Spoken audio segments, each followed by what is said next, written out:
And microphone is falling. That's always fun. It does that sometimes. I need to tighten up some of the screws. But oh well. We are alive, and that is what matters, I think.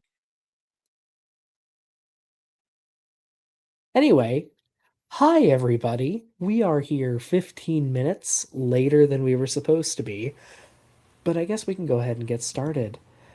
And funny enough, Caden, you say it's the curse of Kent Hovind, but we are not here for Kent. We are here for his progeny, which should be fun. Won't be as intentionally funny as Kent, but Eric still says some interesting things sometimes. Though he's generally not as openly terrible of a person as Kent is, at least from what little I know of him. Anyway, welcome to Creation Science Theater, Season 3, Episode 4. Uh, Eric and the Mammoths. Although maybe I should retitle this specific stream to the disaster episode. Anyway, is this. I'm not sure if it'll be an open theater tonight or if I'll just try to go solo because I have a bit of a longer video queued up for today, so that might take a bit. But we'll see. If anyone in the chat specifically wants to join in, I might let you. For now, I think I will go ahead and get a quick super chat goal started. Yeah, let's do a few super chat goals. And I will say both super chats and both super chats and any gifted memberships will count towards our goal tonight. And if we reach our goal, I'm going to say we move to a video featuring Matt Powell that I also have queued up. If we don't get to it today, then we'll leave it for our next CST. Here, I'll just put this on.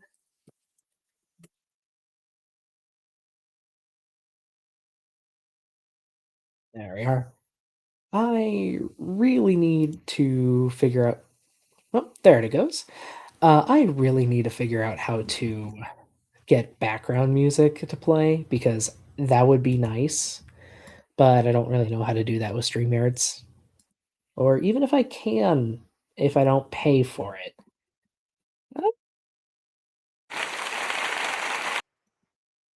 Oh, okay, I guess there are stock sound effects. Oh, and there is background music. Okay.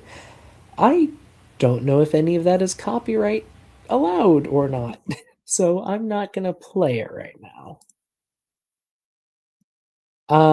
And no, Caden, that is a different Matt. That is raw Matt. I'm talking about Matt Powell, who is weirdly enough also a disciple of Kent Hovind, although I think he's a little less successful than Eric. He's arguably one of the dumber creationists that I have ever met, or at least heard of. I've never actually met him. With that said, we might as well get started, and we are going to be covering something a little different today. Normally we do dinosaurs or geology. This time we're going to be talking about mammoths. Specifically, Eric Hovind is going to be doing an interview with Michael Oard, who I know we've covered previously, but to be honest, I don't remember him. So I'm going to go ahead and look him up because we like to give a little preamble about our creationists before we talk about them. So let's see. He has a master's degree in atmospheric science from the University of Washington. And you know what? I'll just go ahead and share his profile here. Did you? Yes, an MS in atmospheric science from the University of Washington. He worked as a meteorologist and is now a creation scientist, specifically focusing on Noah's flood, the Ice Age, and woolly mammoths in particular. Apparently, he has some articles from Answers in Genesis, one of Answers in Genesis magazines from a few years ago. Oh wow! Look at that. AIG is making an impact, I suppose. So that's lovely. Fibonacci 8 is baffled about the potential Venn diagram of mammoths and meteorology. I mean, so here's the thing. When it comes, well, I can kind of see where they overlap. Ice ages are Ice ages are a rather complicated vortex of different influences coming together to create them. And a big part of that is developing changes in meteorology, or, well, changes in the atmosphere due to things like more ice being present, less ocean being present, the wobble of the Earth's axis as it rotates around the sun. It all comes together, and meteorology is involved with that. But I'm not sure why he specifically wanted to focus on mammoths, even knowing all that. Also, sorry if I'm a little less articulate than usual, folks. I'm just my head's all over the place today, but I will do my best to put on a semi entertaining show. And actually, now that I think about it, I think we will make this an open theater. So I'm going to go ahead and put that link in the chat. Dave?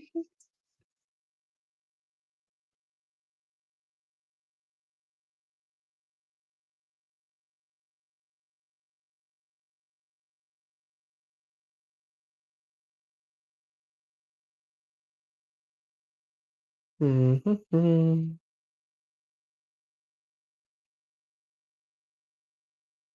Let's see. How do I put this? Click the link anyway. I'm going to let you in. Just you jerk. We'll just say that. All right, there is the link. If anyone does want to join our stream today, feel free to click the link and you can join us. Anyway, that is Michael Oard, and I'll go ahead and pull up Eric Hovind too. I know who he is, but might as well get a picture. There's there's a smiling face.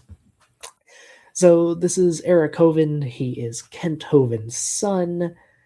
After Kent went to prison, Eric took over the family ministry and booted Kent out. As far as I know, he's still doing pretty well. He's still fairly successful.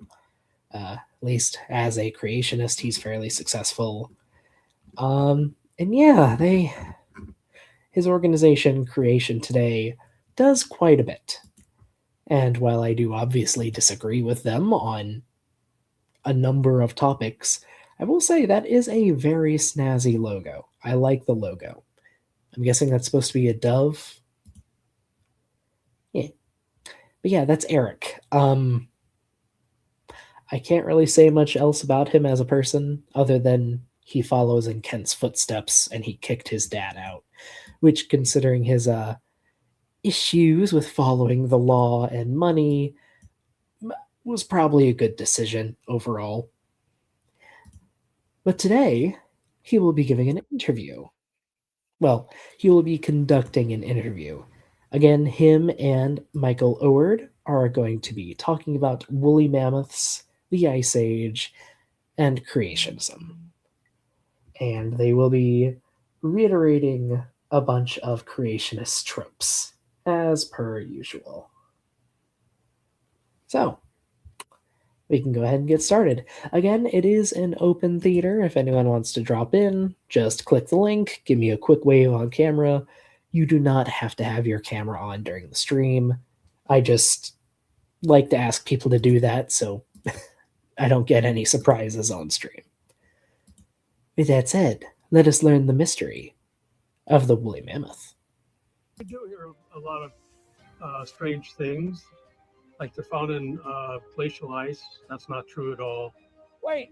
So, hang on. I'm already wrong about the Also, glacial I ice. don't know if this music Welcome is to the copyrighted. Creation Today show, where we Oh, yeah, and they have this AI voiced introduction, which is kind of weird. But yeah, as you can see with stuff swirling around the back of the screen, Creation Today produces a lot of things. bring together interviews with experts A and lot solid of Bible a lot of interviews, mini documentaries, shorts, stuff like that. They're fairly prolific. teaching. Your Again, for all his faults, Eric seems to have an eye for business. Which, I mean, good for him. host, Eric Hovind, affirms the ultimate authority of God's Word, the truth of creation, and why it matters to you. Today we are going to. That picture is interesting. I almost feel like that might be an AI generated mammoth, though I could be wrong. Hello, Jess. Welcome to the stream. If you would like to hop on and talk about mammoths, feel free. Siberia. That almost feels like an AI generated mammoth resembling Manny from Ice Age, but it could be wrong. To find out what happened to the mammoths. We've all heard of the Ice Age, right? And most of us know about the woolly mammoths. Big question is, what happened to them? Why are there not just thousands, but millions buried in the Northern Hemisphere? It's going to be cold, but we're going to find out. So let's. Okay, so a couple things there. Woolly mammoths.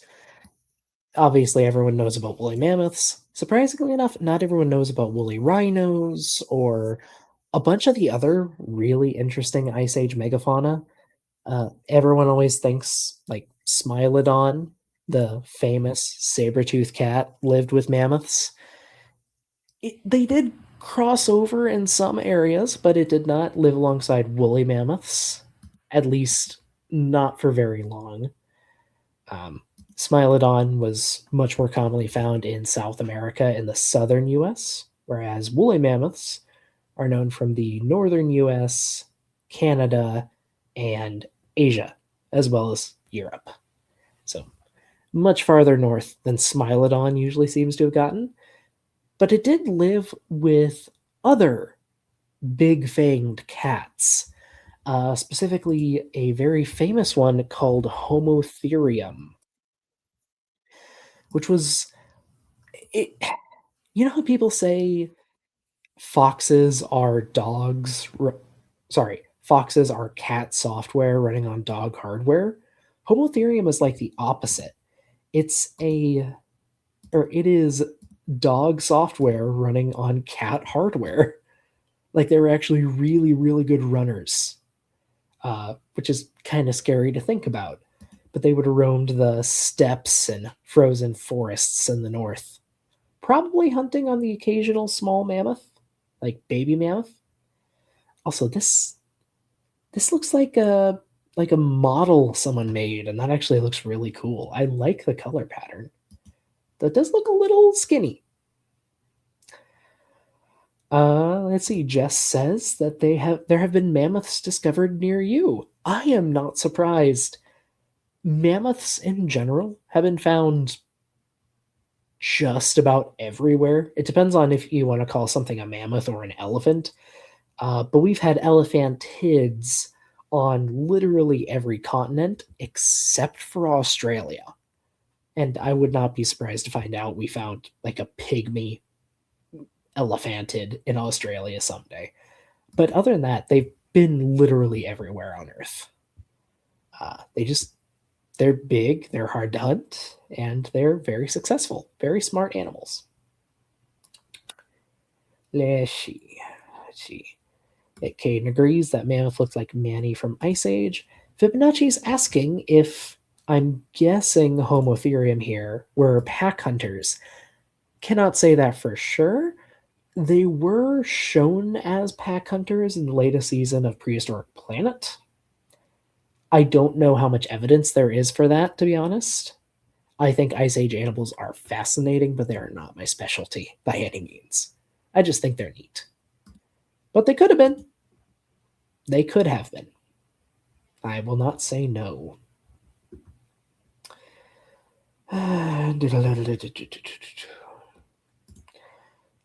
Vesta Freya says, interesting that for YECs there's only one Ice Age instead of the 5 that are generally accepted. So the thing is, an Ice Age is just when you have ice covering the North and South poles. And that has happened many times throughout Earth's history. Even in our most recent Ice Age, there are degrees of how iced the world can be. You can have no ice, or you can have a complete globe coverage of just ice, in varying degrees between. Within the last Ice Age, we've gone back and forth between extensive and barely any ice coverage like a dozen times. It's actually kind of insane. And yes, Caden is bringing up the mummified baby Homotherium, which was a really cool find published on recently. And that just, but anyway, let us get back to Eric. Go on this journey together. To do this, I'm bringing in my friend Michael Oard to give us the science and the truth about these amazing beasts. Michael Oard has a bachelor and a master's degree in atmospheric science from the University of Washington. After 30 years as a meteorologist with the U.S. National Weather Service, by the way, we're going to have to find out how often he was accurate on that. He actually retired and is now fully devoted to researching the compelling evidence for Noah's flood and the post-flood ice age. Mr. Oard? Which again is still a little disconnected from meteorology, though I can kind of see there's somewhat of a connection there, but it's tenuous. Welcome to the Creation Today show. Thanks for joining us. Oh, you're welcome. Well, I can't wait to learn what I don't know about these mammoths. We're going to some cold places, so I'm ready. I've heard some crazy ideas, some crazy facts, and we're coming to you for the truth about the woolly mammoths. Can you hook us up with the truth today? Yes, you do hear a lot of strange things, like they're found in glacial ice. That's not true at all. Wait, so that's complicated. I'd have to look it up, but I'm pretty sure there have been mammoths found emerging from glaciers. Seeing on the glacier.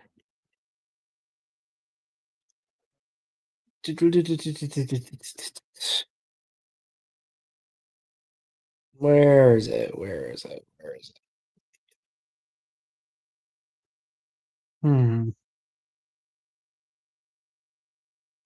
Okay, so oh wait, is that it? Okay, wait, is this what I was thinking of, or is... Okay, never mind. Sorry. So the interesting thing is we have found fossils coming out of glaciers, including modern glaciers. I know there was an incident a few decades ago of an ancestral Native American who had melted out of a glacier. There was also famously Otzi, the Iceman over in Europe, who thawed out of I believe it was Norwegian glacier? Oh, or sorry, no, it was the Alps. Yeah, okay. On the border between Austria and Italy, Otzi was found in a glacier. And that might sound weird because glaciers are moving mountains of ice, basically. But glaciers can move really, really slowly. And depending on where something enters a glacier, like if it, like let's say something dies near the start of a glacier up in the highlands, it's pretty easy for it to be covered by snow and just carried along for the ride as the glacier keeps moving farther south. And depending on how thick a glacier is, it can be under the ice for a very, very, very long time.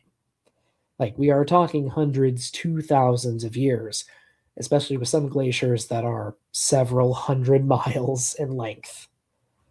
Um, let me see, where was. Mm-hmm. Glacier. Um,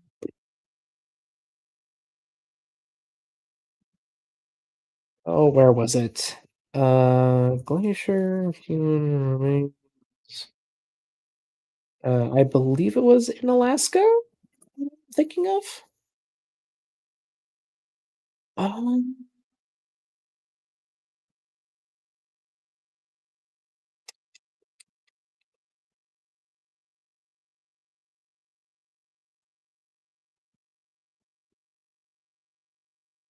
hmm.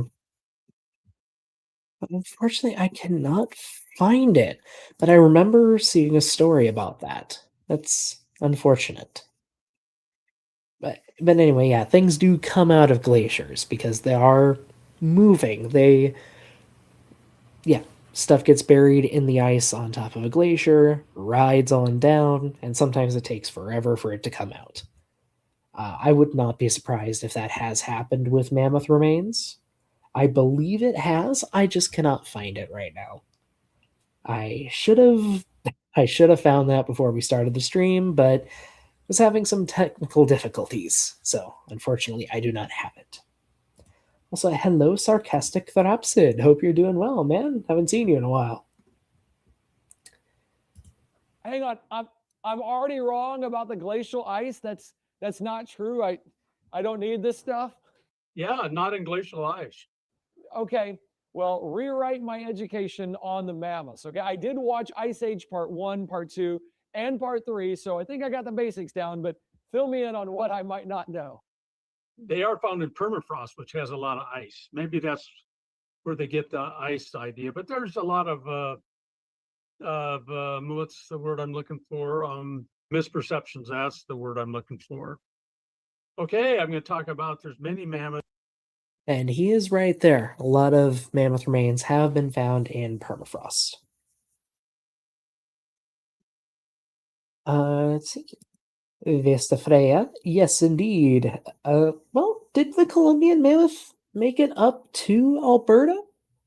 I know they're found throughout Western North America. Well, just throughout North America. Being Mammoth Range. Oh, no, yeah, no, you're right. They made it up into at least the southern parts of Canada. Yeah, you're right. But yeah, okay, interesting.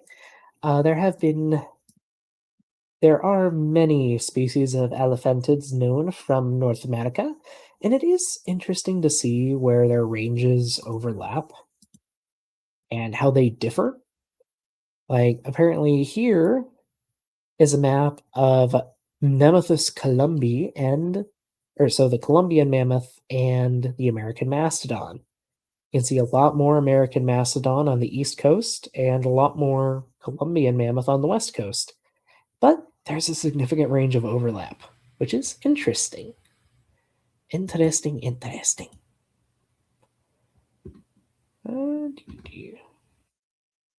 Associated with many mysteries associated with the woolly mammoth, especially in Siberia. And they're unexplained by mainstream scientists. One idea that started with Baron Cuvier was a quick freeze idea, but that's not likely when you look at the data. And the evidence points to extinction at the end of the post-flood rapid ice age. In the post-flood rapid ice age. Okay. So he kind of threw a lot at us right there. So what Oard is talking about right now is like frozen mammoths that have been found in Siberia. And apparently how their preservation is a mystery. Uh, it's not really a big surprise there, I'm sure. A lot of things have been found dead in permafrost, especially in Siberia, but also in some locations in Alaska and northern Canada. During the Ice Age, well, one, there was a lot of snow. Two, there was a lot of ice. Three, a lot of things got buried very deep, and they're only now starting to thaw out. Ice takes a very long time to melt if there is enough ice. And in some cases, ice would have been stacked up literal miles high during the last glacial maximum. Like for even where I am right now in Iowa, during the last glacial maximum, the very leading edge of the glacier, what we call its toe, was still at least 300 feet high. Like at its thinnest, not counting, the very edge. But it got like 300 feet is a lot of ice. And that's the thinnest margin. Go like 1,000 miles farther north, and it could easily be well over a mile deep. And it just keeps going. Just keeps going, keeps getting thicker. And also, the farther north you go, the slower it's going to melt anyway, because it's at a higher latitude. Not only that, a lot of permafrost is a combination of snow that's been packed into ice, loess, which is dust that comes off of glaciers. If you don't know, glaciers tend to grind things up as they flow. And when strong winds go across glaciers, which they are wont to do, they pick up dust from all that ground up material and they start flinging it in places. Here in Iowa, and I might be bringing up Iowa a lot in this video, or a lot in this stream, because it has a lot of glacial history preserved.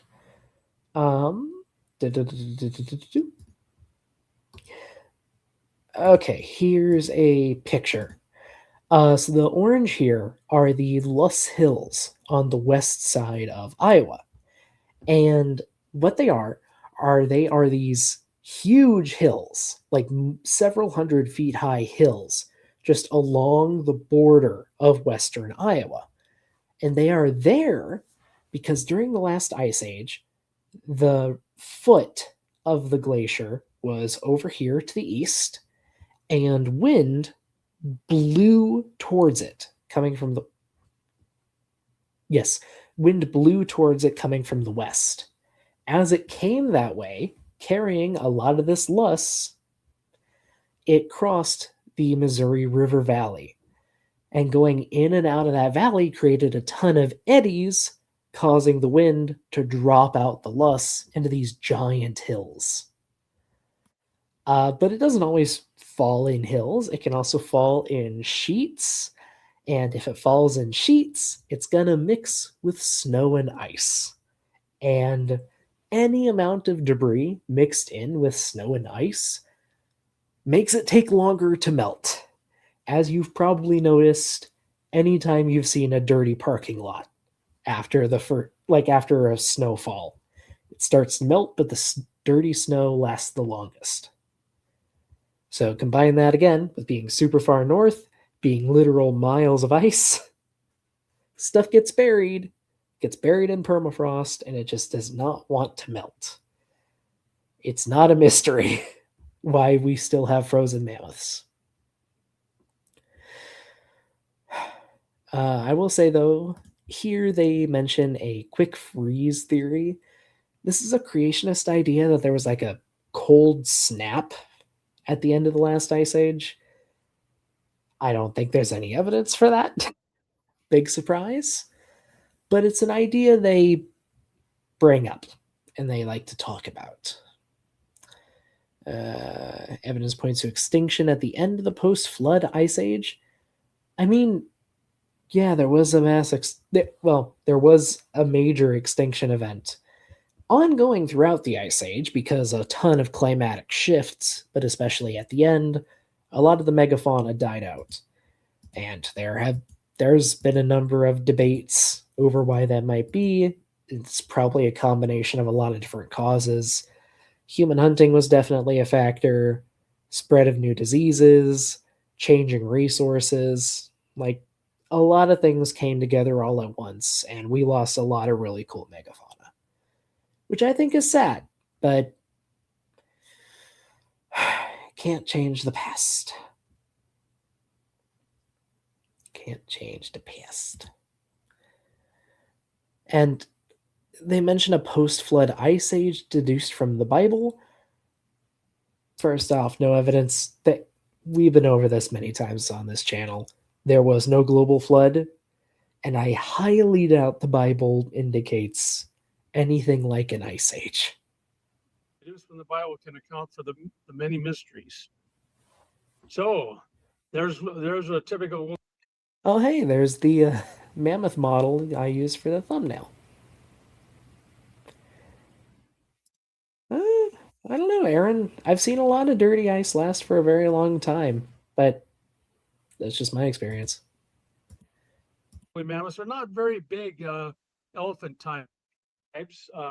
Well, so to explain that a bit, I guess, uh, as snow and ice starts to melt, if it has dirt over it, it's gonna take longer for it to melt. This is a thing with glaciers. A lot of glaciers, they will get like a cap of mud and dirt on top of them just from material eroding out. And that stuff just, it makes it last a lot longer. But they had three types of hair. The outer hair was about a meter long. It acts as insulation, if that makes any sense. The tusk curved inward. They had a hump on their head, hump on the back of their the back, and they sloped the back sloped down instead of being more straight. Anyway, we're going to focus in on Siberia. So a little geography lesson first. This is color coded for height. The green is our low elevations, and you're looking at Western Siberia, west of the Ural Mountains. If you can see my cursor, it's right in there. And these higher areas to the south are the high Central Asian mountains. And we go into the east, the lowlands, the green area, are more near the coast, right in here. Now here's the famous New Siberian Islands, where there's a huge amount of mammoths on there. And let's see, which islands are those? Are those the Wrangel Islands?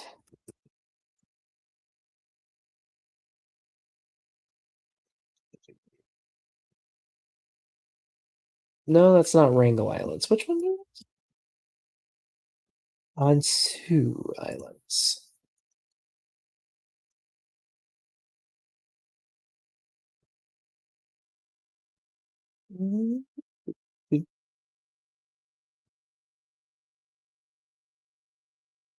Okay. I don't think I've ever heard of those islands before, but apparently there were mammoths on them. So interesting thing about mammoths, they are elephantids, meaning they were very good at swimming. And there are multiple cases of mammoths swimming out to islands, getting stuck there, and then shrinking because they're stuck on a land with a lot less resources. There are several examples of this. For example, here off the coast of California, there are the Channel Islands, which I forget which one of the islands it was specifically, but one of the at least some of the Channel Islands got their own population of dwarf mammoths. There's also Wrangel Island up here in this area. They also had their own population of dwarf mammoths. And also the island of Sicily. They had their own mammoths. I think it's pretty neat. They just kept getting stuck on tiny islands and then shrinking. Happened many times.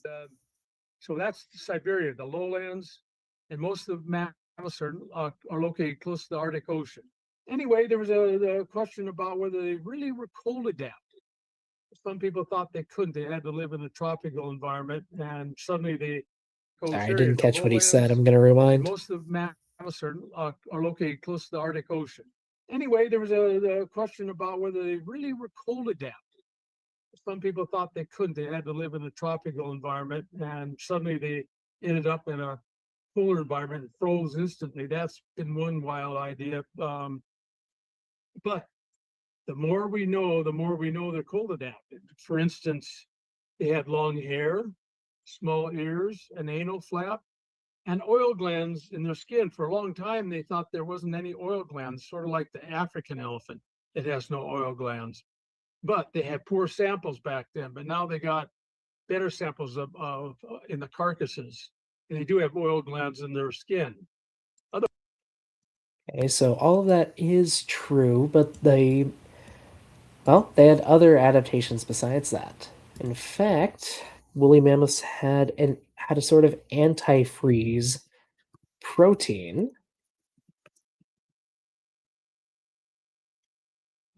Try to pull it up.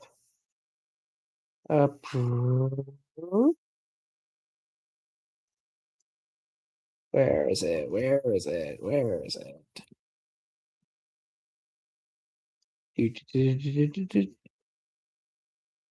There's some. Yeah. So just a fun adaptation for woolly mammoths that not many people know about. They had special protein in their blood that acted as antifreeze, which is pretty freaking neat. Like they were very, very well adapted for the cold. Absolutely. They were cool animals. I wish they were still alive today. Very cool. Otherwise, they couldn't survive up there in the far north without oil glands. But there's many mysteries with them, and here is a list of those. The bones and tusks are in permafrost, permanently frozen ground. Now that permafrost has ice wedges and ice lenses in it, so there's a lot of ice in it, but it's still permafrost, permanently frozen soil. The bones and tusks generally are well preserved, indicating rapid burial. And then we found frozen carcasses. And how'd they get into permafrost? Were they rapidly jammed into it? And also, they've been analyzing the stomach contents of some of them, and it's only half digested. So those are Okay, so a few things here. So, mysteries of the Siberian mammoths. Well, first off, the bones and tusks being in permafrost and well preserved, there's not really much of a mystery there. They are large bodied mammals that live in a fairly remote area with a lot of cold. That's not the right way to put it, where it's always cold. You're talking about the northernmost reaches of Eurasia and North America. Those places rarely get above, like 40, 50 degrees in modern day, let alone during the last glacial maximum. Like, they were cold. They were massive freezers. Whatever plants could grow there were super cold adapted. Whatever animals could live there were super cold adapted. Like, our modern Arctic fauna might not have been able to survive because they don't live in the same kind of severe conditions that these things had to endure. So there would have been even fewer scavengers, fewer predators. And keep in mind, the glaciers still would have been plenty active during this time, meaning you're going to get a lot more snow, you're going to get a lot more loess, all that's going to combine, and you're going to bury things pretty quickly. It's not really a mystery. Not to mention that when you freeze something in the outdoors, it tends to dry out pretty quick. It desiccates. And not only is desiccated stuff less appetizing to scavengers, it also lasts a lot longer. than the wet stuff because bacteria can't really start working on it. As for, well, yeah, that's also the frozen carcasses. That's part of that too. You got a place that might not get above freezing for several years, but it keeps getting a constant supply of snowfall and dust. You're just going to bury it. And then that's going to be basically permanently frozen. Stomach contents, stomach contents only being half digested. I mean, even a woolly mammoth, when it dies in an environment like that, it's not going to stay warm for long, and it's not going to keep digesting after it dies. Sure, there will be stomach acid in its belly, but that's it's not going to make any more after it dies. That stuff's just going to sit in there partially digested. Some of the mysteries. And here's a little quote from Henry Howorth, The Mammoth and the Flood, written way back in 1887. And by the way, this was Sorry, I'm going to go back there and I'm going to read the quote along with the age of it in its entirety. Now, by no physical process known to us can we understand how soft flesh could thus be buried in ground, while it is frozen as hard as flint, without disintegrating it. We cannot push an elephant's body into a mass of solid ice or hard frozen gravel and clay, without entirely destroying the fine articulations and pounding the whole mass into a jelly, nor would we fail in greatly disturbing the ground in the process. Said by Henry Howorth, The Mammoth and the Flood, 1887. I dare say we have learned a little bit more about how things get buried and preserved since 1887. Just a little bit. Like, keep in mind, the 1800s geology is still in its infancy. Very much so. Also, let me see, who is Henry Howorth? Because I am unfamiliar. Does she? Okay, a British politician, barrister, so lawyer, historian, and geologist. Okay. Well, fair enough. But again, Mr. Howorth did say this in 1887. There's been a little bit of time between 1887 and 2026. Yeah, almost 150 years. Flood, written way back in 1887. And by the way, this was a tsunami flood. This was not the Genesis flood. He says, now by no physical process known to us can we understand how soft flesh could thus be buried in ground while it is frozen as hard as flint without disintegrating it. We cannot push an elephant's body into a mass of solid ice or hard frozen gravel and clay without I did not realize he was going to read it for me. My bad. entirely destroying the fine articulations and pounding the whole mass into a jelly. Nor would we fail in greatly disturbing the ground in the process. So, how'd they get into the permafrost, the permanently frozen soil? One of many mysteries. But how many woolly mammoths are we talking about? Just a few.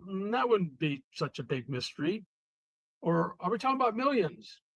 Well, I've gone to the experts and what they wrote, and they unanimously write that the amount of bones, and mainly woolly mammoths, there's 40 other types of mammals found there too, but they're mostly mammoths, and they're in the millions, tens of millions. So it is. I don't know if tens of millions is anywhere near accurate. I would say there's definitely at least tens of thousands of mammoths preserved just throughout Siberia and northern North America. That's definitely a feasible estimate. With that said, again, it's not a mystery as to how they've been preserved so much. They are huge animals. Like, they pop out of the womb weighing at least 100 pounds. How much does a baby elephant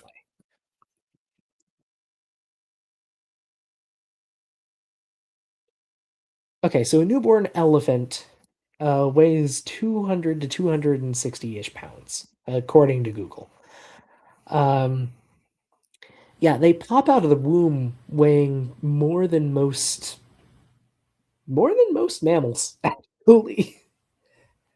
And they only get bigger from there.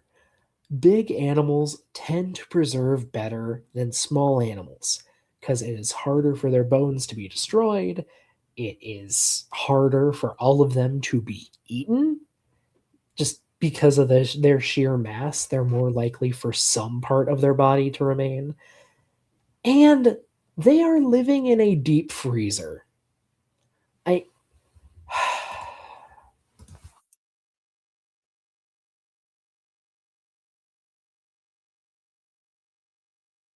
let me let me get a picture here. Um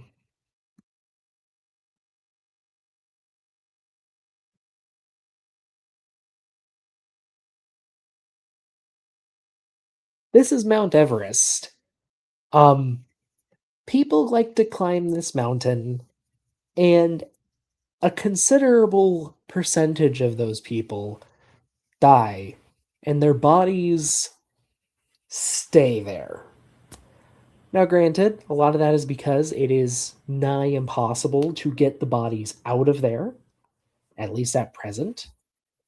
But it is a freezing cold, super isolated part of the world that is very hard for predators to get to.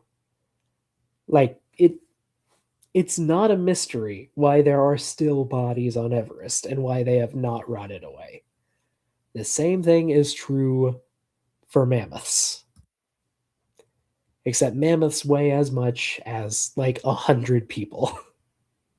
At let's see, 150-pound human, it's 15,000. That might be a wait.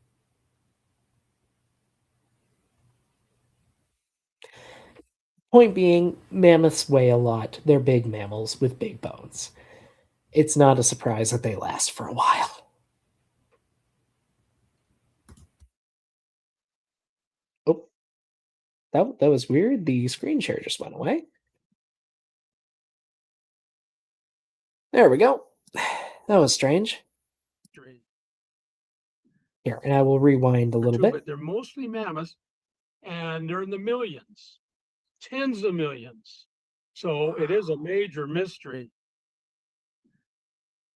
Now, Mike, So- I've seen the movies that show a tidal wave coming and New York freezing instantly, and I'm like, okay, is there any like reality to like? Well, I guess you're going to get into what you think actually happened, but I'm like, okay, I've seen some of the movies of some crazy freezing happening with people freezing in place. Is that what we're thinking could have happened? I'm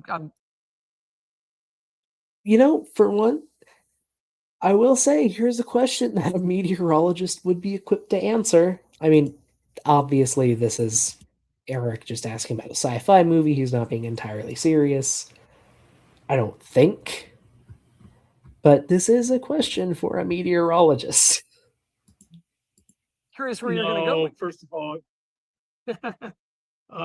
you must have seen the movie The Day After Tomorrow or something similar That's to it. that. That's Yeah. pretty wild, and just totally unscientific. First of all, it's hard Okay. to freeze seawater, and secondly, you don't freeze a mass of water into a big pile of ice in a very short time.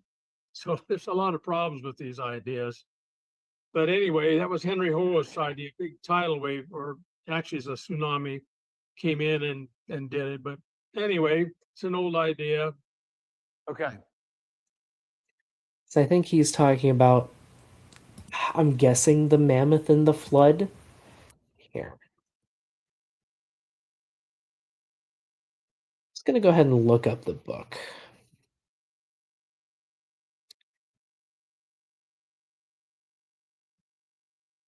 Let us see.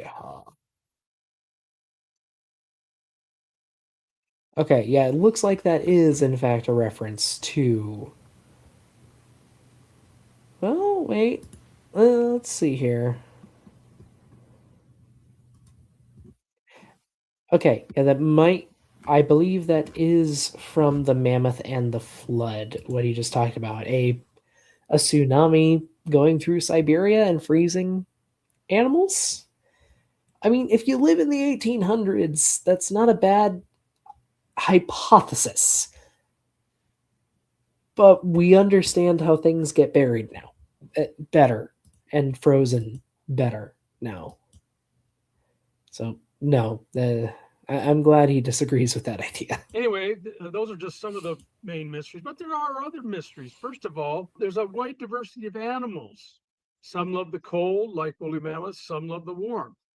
And there's actually burrowing mammals and beavers and even ferrets up there. Most mammals were grazers. In fact, practically all of them that we find are grazers. They eat grass. Wildlife specialists would consider them well-dressed giants. In other words, they're pretty healthy. And most of the large mammals went extinct at the end of the Ice Age. 66% of mammals over 100 pounds, 42 kilograms, went extinct at the end of the Ice Age, including the woolly mammoths. Okay. So let's go over that. There are indeed a wide variety of animals coming out of Siberia, including a lot of burrowing animals, that is true, and a lot of grazing animals. Um, Now, a big part of that is something called the Mammoth Steppe, which is an environment that was present throughout Siberia and a little bit into North America during the last ice age.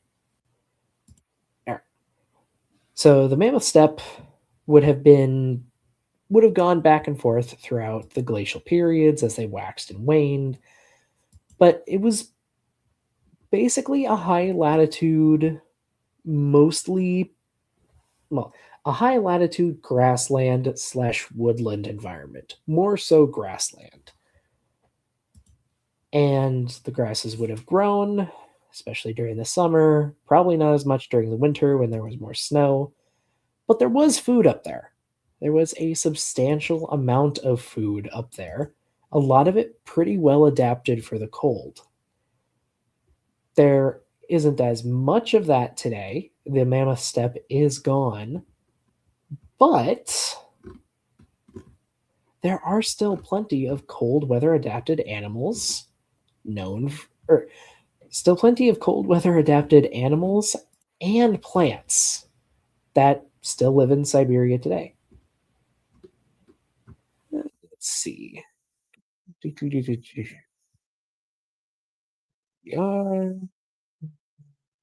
Sorry, just reading.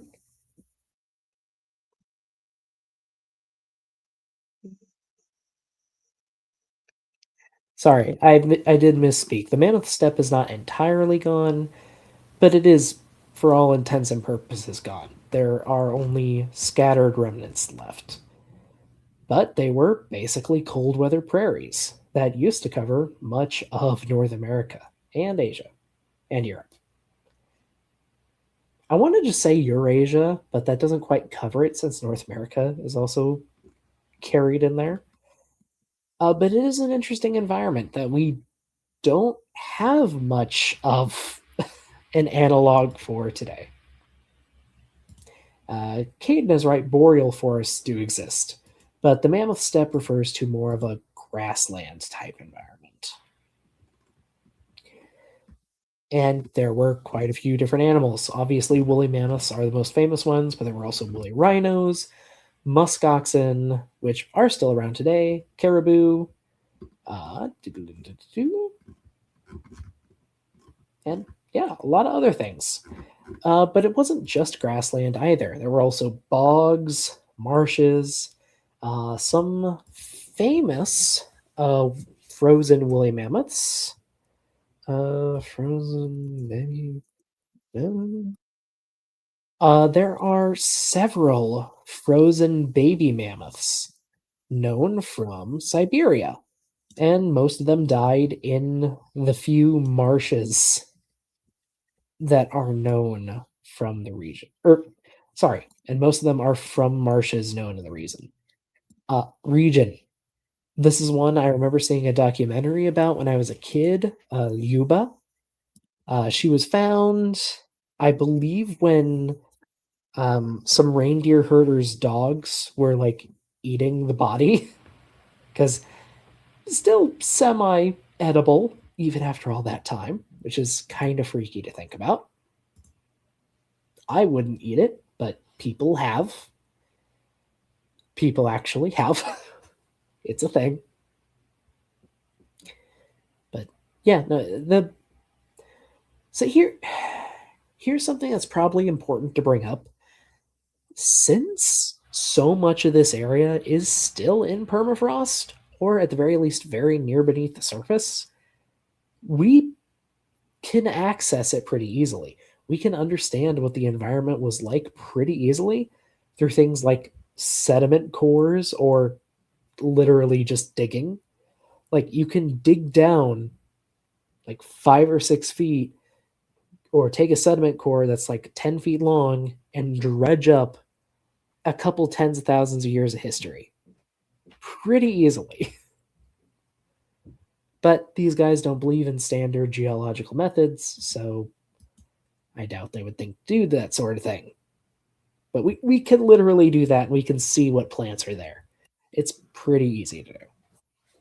2 kilograms went extinct at the end of the Ice Age, including the woolly mammoths. And so that was a big problem. And some of the mammals that did. And again, the extinction of many large-bodied mammal groups is not a mystery. There are a combination of factors, and we are fighting ourselves over which ones were most important, but the factors are known, and there are a decent amount of them. And naturally, as with every extinction event, when they occur, bigger or more specialized animals are usually hit the hardest. Generals survive the best. Didn't go extinct now live much further south in warmer climates. So this presents an environment. Some mammals now live much farther south. So part of that is true, part of that isn't.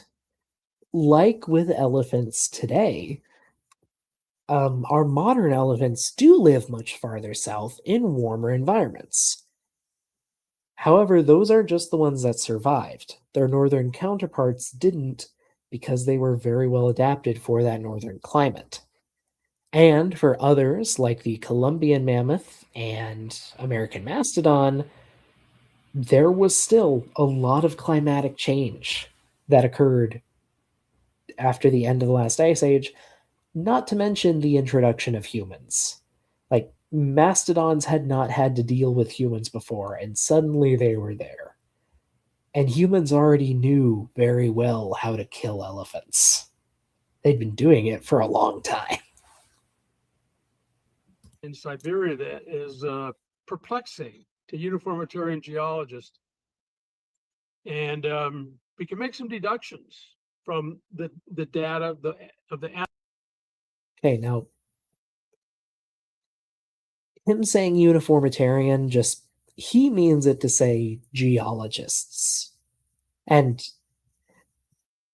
well, not entirely incorrect. This is firmly in the domain of paleontology and biology, more so than geology. Just saying, but creationists love to lump all kinds of science they don't like into the same thing. It's all evolutionism to them. And Caden, yeah, you're right. The majority of geologists don't adhere strictly to uniformitarianism. We don't. We don't. But even still, this is more a thing for. It's more in the realm of biology because this is all fairly recent. It's kind of like at that fuzzy gray area between paleontology and biology. There's overlap. animals. It had to be a grassland with a wide diversity of plants. See, every animal needs a certain type of plants. And so you have to have a wide diversity of plants for a wide diversity of animals. And this grassland was called the Mammoth Steppe by Dale Guthrie of the used to be a professor at the University of Alaska in Fairbanks. And you call it the Mammoth Steppe. Now it's spelled S-T-E-P-P-E. That's a climate zone where you get a lot of grass because of a wet spring, and then it dries out in the summer and fall. That's a steppe climate. And that's the type of climate they lived in. In fact, that was the type of climate all of the Northern Hemisphere during the Ice Age. And that's what it was like in Siberia. Also for that kind of plants, the wide diversity. Okay. So really I'm just confused here. Like he's explaining a variety. Okay. Like this is one of the things he brought up as a problem. Like there were a lot of large grazing mammals during this time. And now he's saying we believe there was a large grassland during this time. Like I don't get why this is a problem, but he's saying it's a problem. If anyone in the chat understands what he's trying to say, please tell me. Cuz I don't get why he thinks this is a problem for us. Like at all. Like this is just how the environment was. You need a fertile soil. Unlike today, it's a marshland up there today. It's not very fertile at all. Some of that might have to do with how a lot of the permafrost is starting to melt. That might introduce a lot of water into the system and make it more marshy. Especially with all the loess, which is clay-sized particles. That might have something to do with the marshiness of the modern-day environment. And to be a high-quality habitat.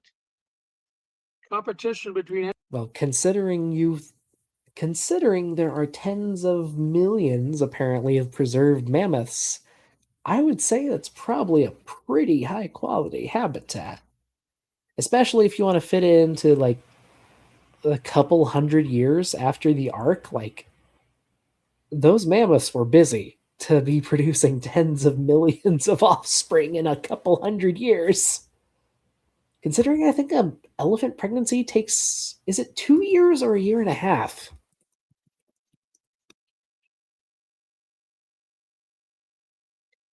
Yeah, a year and a half to 2 years of pregnancy for a modern elephant. That's a lot of mammoths. Animals had to be light and a long growing season. Wow, that's quite different than Siberia today. Yes, it is. It was a very different environment. You might notice the mile-high glaciers just over the next ridge. It's a little different. Here's more. That means snowfall had to be light and melt early, had to have milder, relatively dry winters, and the summer bogs that are ubiquitous in Siberia would have to be rare. And all this implies little or no permafrost. Okay, so no. No and not quite. Keep in mind, we are still talking about like the top 20 to 30% of the largest landmass on Earth, just speaking broadly about Eurasia. There's a lot of different mini environments within that area. A lot of places still had glaciers. A lot of places were high and dry.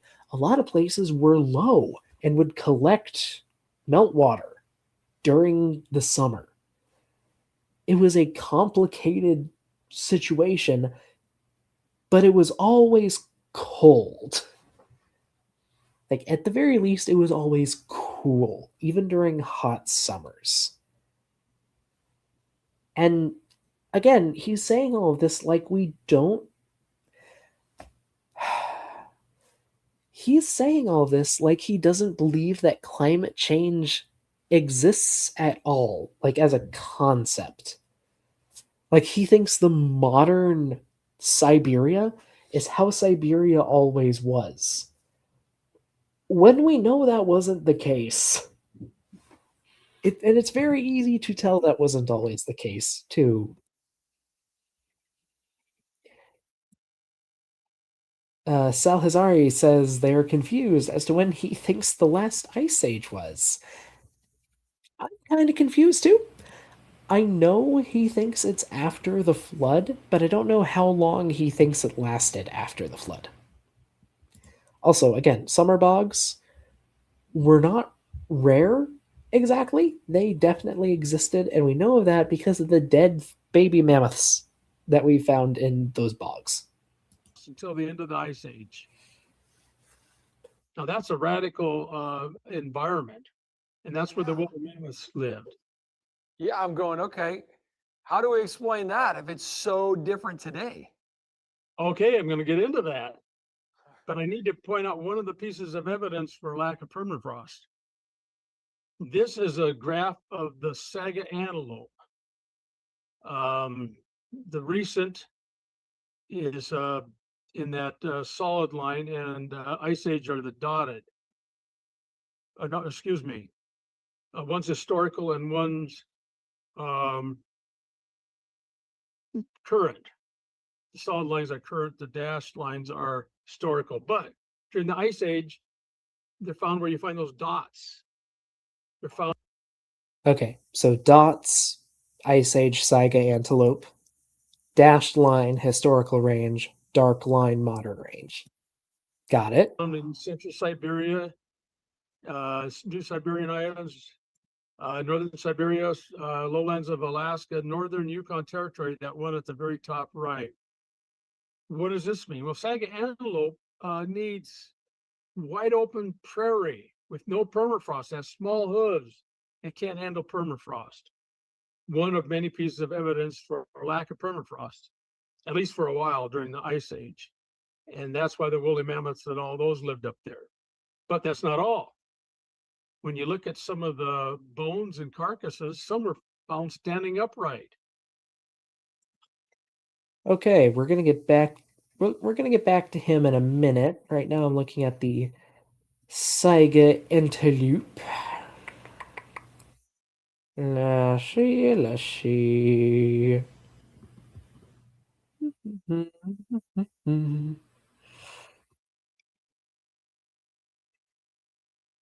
Just looking at the Saiga, looking at the Saiga. Do do do do do do.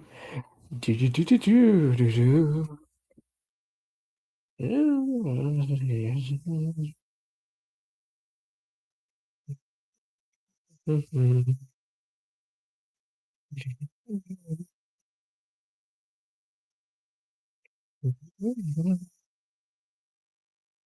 Do do do do.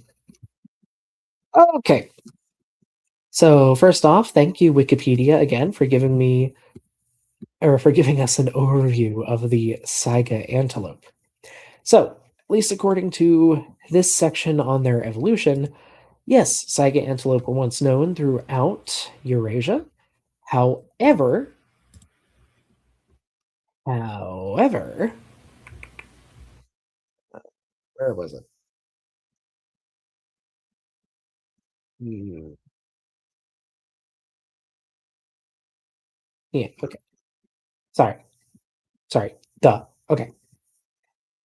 So, Saiga antelope, once found throughout Eurasia, now found in a very limited range right here.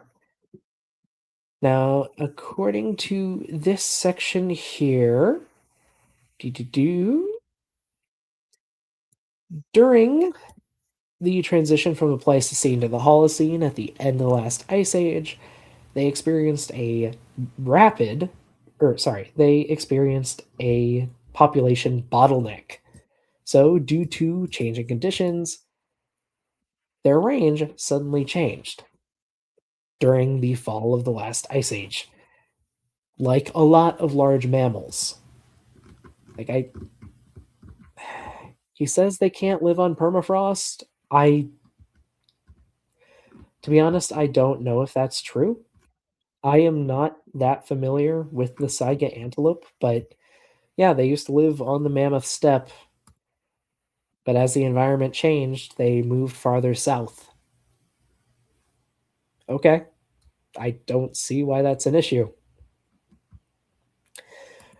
And now, Siberian mysteries. Let's go with these. See what he's as got if they here. fell in a bog, but a lot of times the sediment around it is not bog sediment.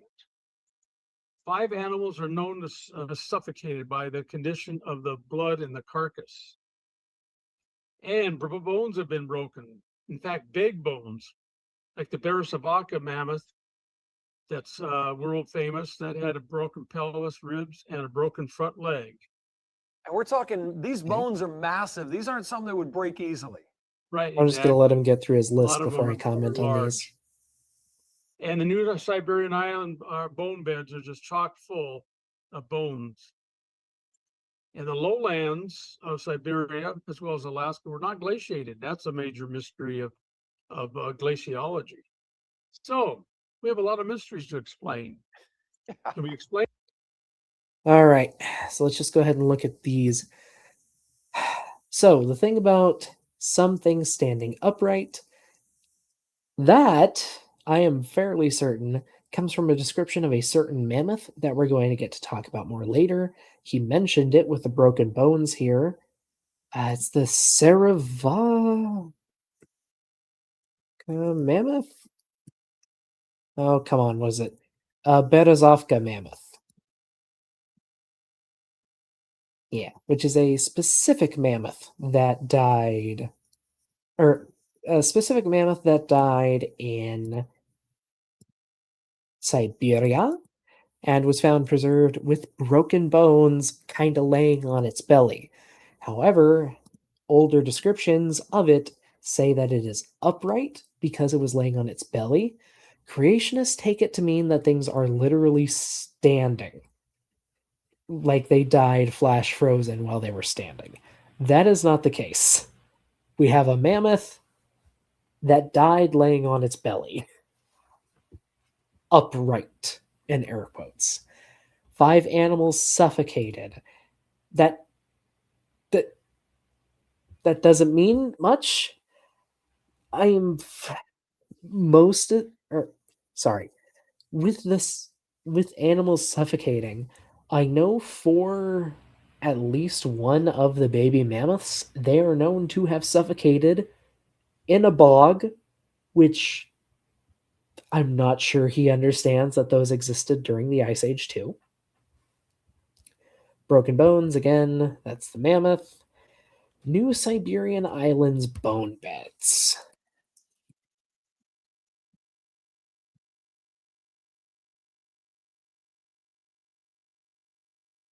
Okay, apparently there are cut marks that have been found on mammoth bones in the Siberian Islands, which is interesting. Not sure what else that's referring to. I guess we'll see if he gets to it. And the lowlands not being glaciated? Okay. Okay. That I'm not sure if that is true. I'm not sure why that's a mystery. Maximum map.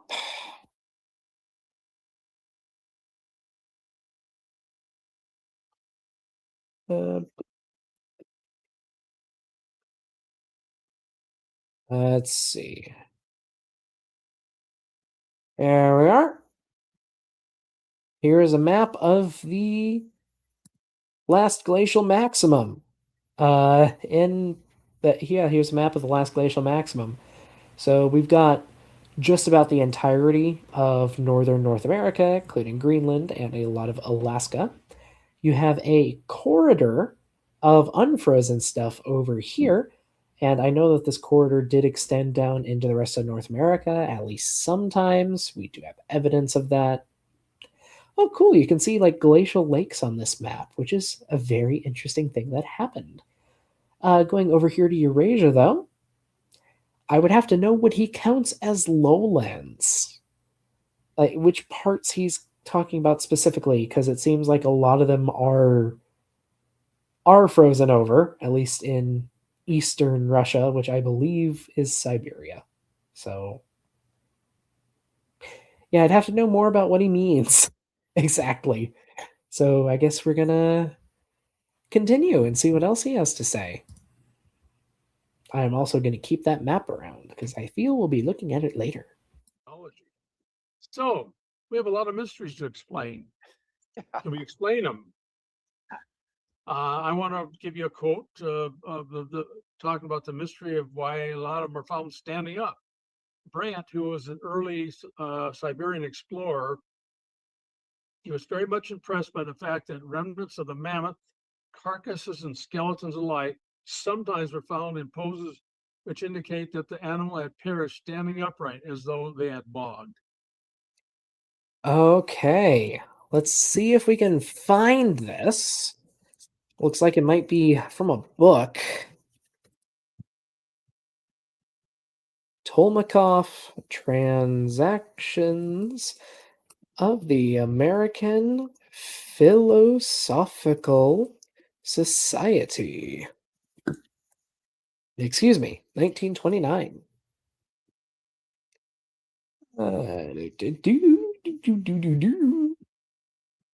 Oh my, yeah, this is old. This is about to be 100 years old. Holy cow. Let's find the page. Page 56. All right. Still scrolling here. I'll just go ahead and pull up the PDF.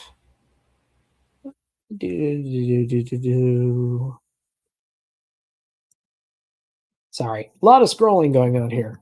53, 55. Yeah, 56. Okay, where do we got Brandt?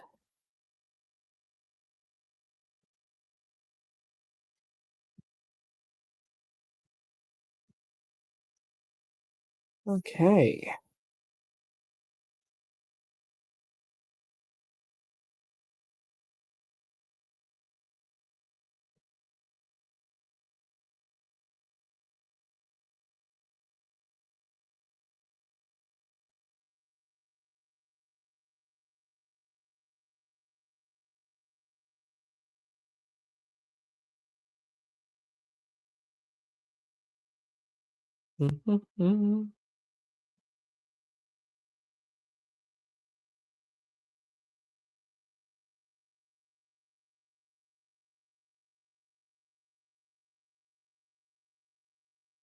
Sorry, I'm reading quite a bit here.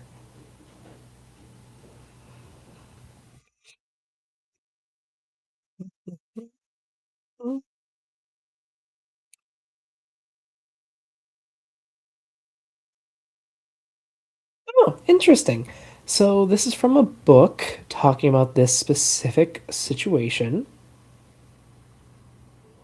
Sorry. So this book appears to be talking about fossils of, or sorry, remains of animals found in Siberia, and it's just on the next page here.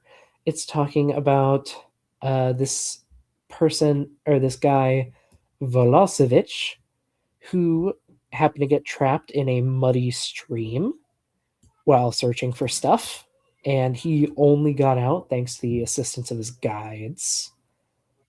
Um, okay, and here he's actually talking about the Berezovka mammoth itself, suggesting it broke its bones after being stuck. I do not believe that holds true today. Like, that idea doesn't hold true for that specific mammoth, which, again, we will go over. However, more recent animals like horses and cows, I'm guessing in the area, get trapped in mud and die. That's not very surprising in a very muddy area, of which there were a few. There were a few areas like that in northern Siberia during this time, especially during the summer thaw. Anyway, But a lot of times it's not bog vegetation.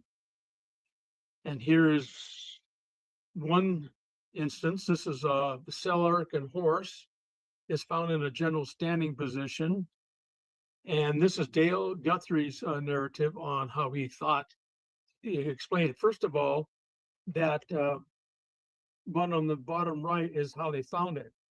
In a gold mine, its hubs were sticking out from the top. So they used to put the lamps on to light their way. Scientists found out about it, dug it up, it was under 26 feet of debris. So their scenario is that, well, it fell in a bog, feet first, tried to get out. Oh, by the way, it's headless. So just his head was sticking out, and a cave lion came by, ate off the head, and so it was headless, and more debris piled on top to where that's what you see today. That's how he'd explain it. But in general, it's in a standing position. Okay, that is an interesting thing if it's true, and I want to look that up. Gold mine, Siberia.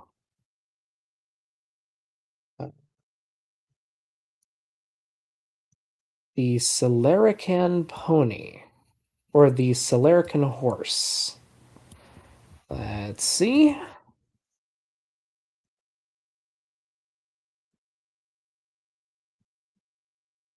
Hmm.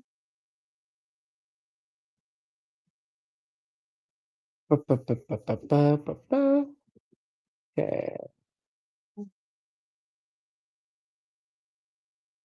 Okay, so apparently this is a real horse. This comes from a post by by Scientific American, and it does indeed mention the Salarican horse was found when gold miners dug into where it was. So that is interesting. Oh, and it actually has color preserved, like in its fur, which is pretty cool. Not again, like it's like he doesn't believe that there were bogs there. And I don't get it. I really don't get it. He's acting like bogs could not have existed during the Ice Age. It's very, very strange. Oh, and I might have found pictures. Yes. Okay, pictures of the horse itself. I will warn you, this thing was definitely in permafrost, so it's a little on the rougher side, but it is a fascinating uh preserved thing. That is pretty cool. And it's cool that they found it by accident while mining. That happens surprisingly often. Fossils are just found randomly while digging in the dirt. Who would have thunk? But I don't get why he's bringing it up. Gonna be saying that again, probably. He thinks this is a problem for like old Earth and like the Ice Age being older than 4,000 years, I think. And I don't get it. It's just confusing. Oh, woolly mammoth is Like, this isn't a mystery. There were bogs. Animals got trapped in bogs. Animals died in bogs. It happens today. It happened in the past too, especially when the sediments there are bog sediments, which are pretty easy to identify. extinction is a major mystery of mainstreamer science. Been a mystery for 200 years. Again, it's not a mystery. Combination of habitat loss, human hunting, disease, and climate change. It's not a mystery. Like, they lived on the Mammoth Steppe, which you acknowledged existed, and the Mammoth Steppe shrank to basically nothing after the end of the Ice Age because the environment changed. So they went extinct. They relied on it. Why is this an issue? And here's a quote from Larry Agenbrod and Lisa Nelson in the book called Mammoths. And the biggest mystery, there's several mysteries of, why would they even live in Siberia? What would they eat? Especially how they died. And they say, why did mammoths disappear from the earth? Yeah, not only Siberia, they were in North America and Europe. Why did they all disappear? And he says this question remains one of the great unsolved mysteries of the past. So there's 3 categories of mammoth extinction hypotheses. These are general categories. The uniform. Okay. Okay. We'll listen to his explanation, but we'll listen to his explanation. But uniformitarianism, like, okay, so this is a creationist thing, mixing up terms and using them where they don't belong. If you want to talk about species like gradually changing and gradually going extinct and new ones gradually evolving, there's a term for that in biology. It's called gradualism. And we don't hold to it anymore. Gradualism is a model of evolution that suggests things kind of change in flow gradually with gradations. Like new species will slowly appear and take up and then go extinct. That's gradualism. Then in the 20th century, we started getting like Stephen Jay Gould's model. Why am I blanking on this? Punctuated equilibrium. Punctuated equilibrium is a different evolutionary model that says during periods of during periods of stress, populations will evolve quickly, they reach equilibrium, and then they stay static for a long time. That was Gould's model versus, let's just say, Darwin's gradualism. Big surprise, the truth turns out to be both. Species do gradually change, and there are punctuated periods of rapid evolution followed by relative stasis. You get both. Sometimes things just go extinct. Like, I'm sorry, that's not a nice thing to hear, but sometimes things just die. And the reasons why are known, but sometimes things just die. It's not a mystery. So many other animals went extinct at the end of the last ice age. So many other things. It's not considered a mass extinction event unless you want to loop it in with like the modern Anthropocene mass extinction. If you want to consider it the start of it, you can, though I don't know if everyone does. But it's not a mystery at all. It's not. I will say though here, so Caden, you can partially understand not believing in man-made climate change, but it boggles your mind how anyone could believe that climate change in general doesn't exist.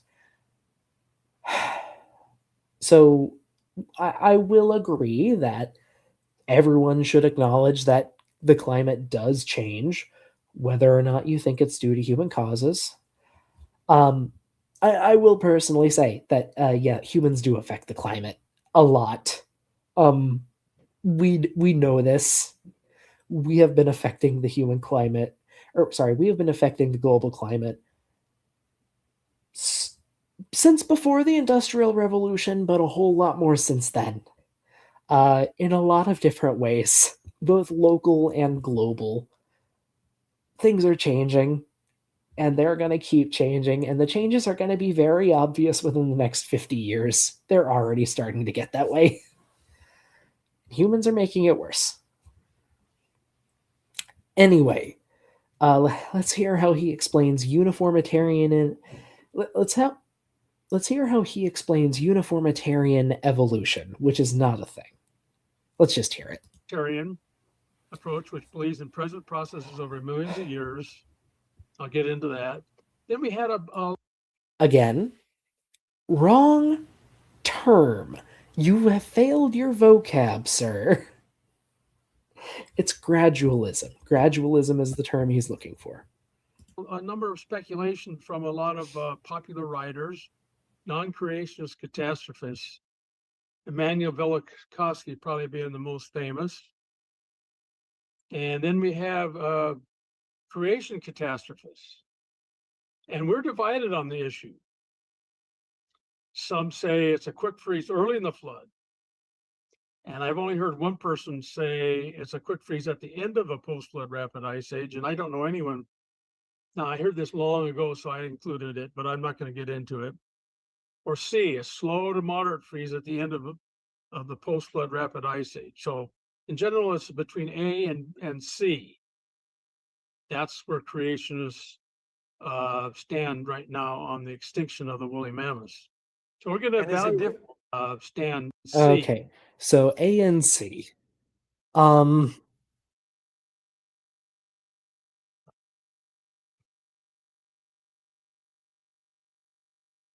so a couple problems with this if you want to be consistent, which, I mean, we all know creationists don't really have a problem with being inconsistent, but still. If you think the mammoths died due to a quick freeze early in the flood, you think the flood laid down all of the rock layers and fossils all over the world. That is core to your beliefs as young Earth creationists that happened.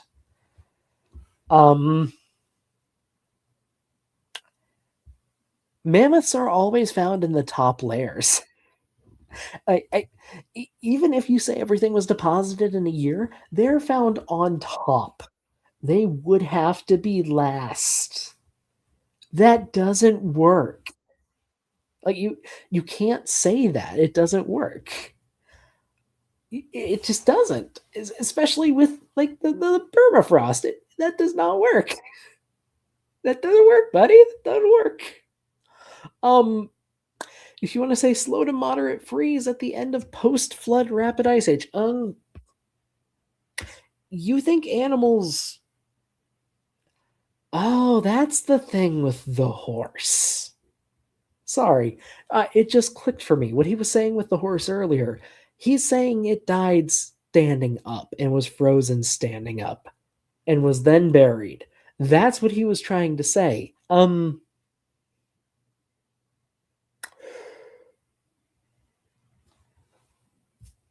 If it's a slow to moderate freeze, how do they die standing up?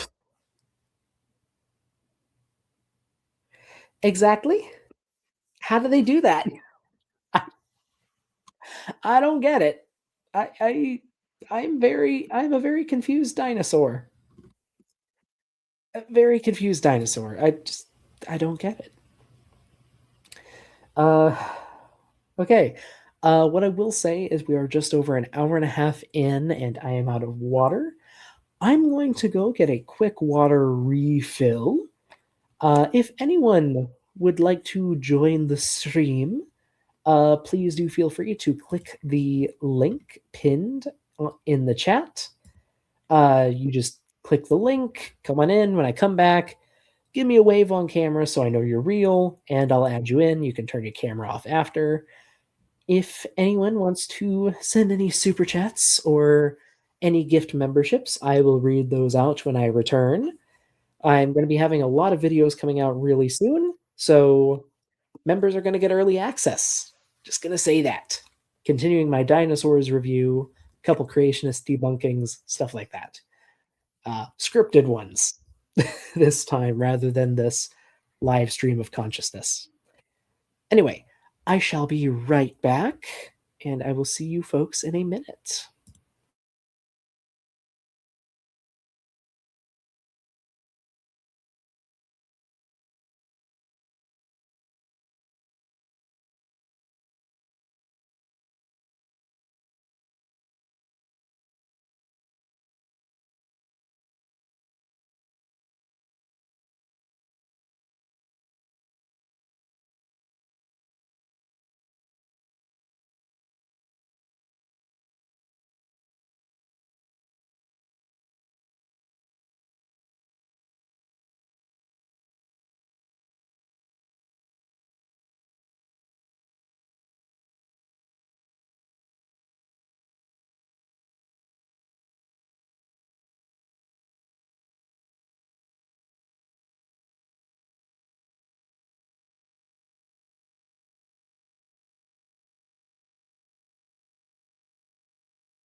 And I am returned.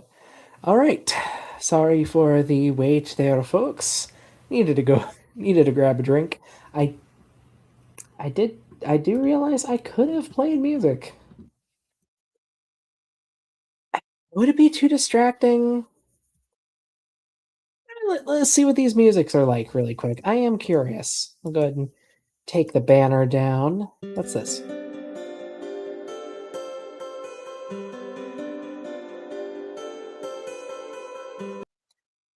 Not really feeling that one. What's this?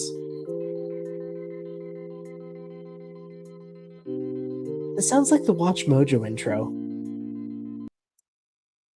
Hmm. Won't go into the others. I might look at that later, though, especially when I have to step away for a minute, so you guys actually have something to listen to. Sorry for leaving you in silence.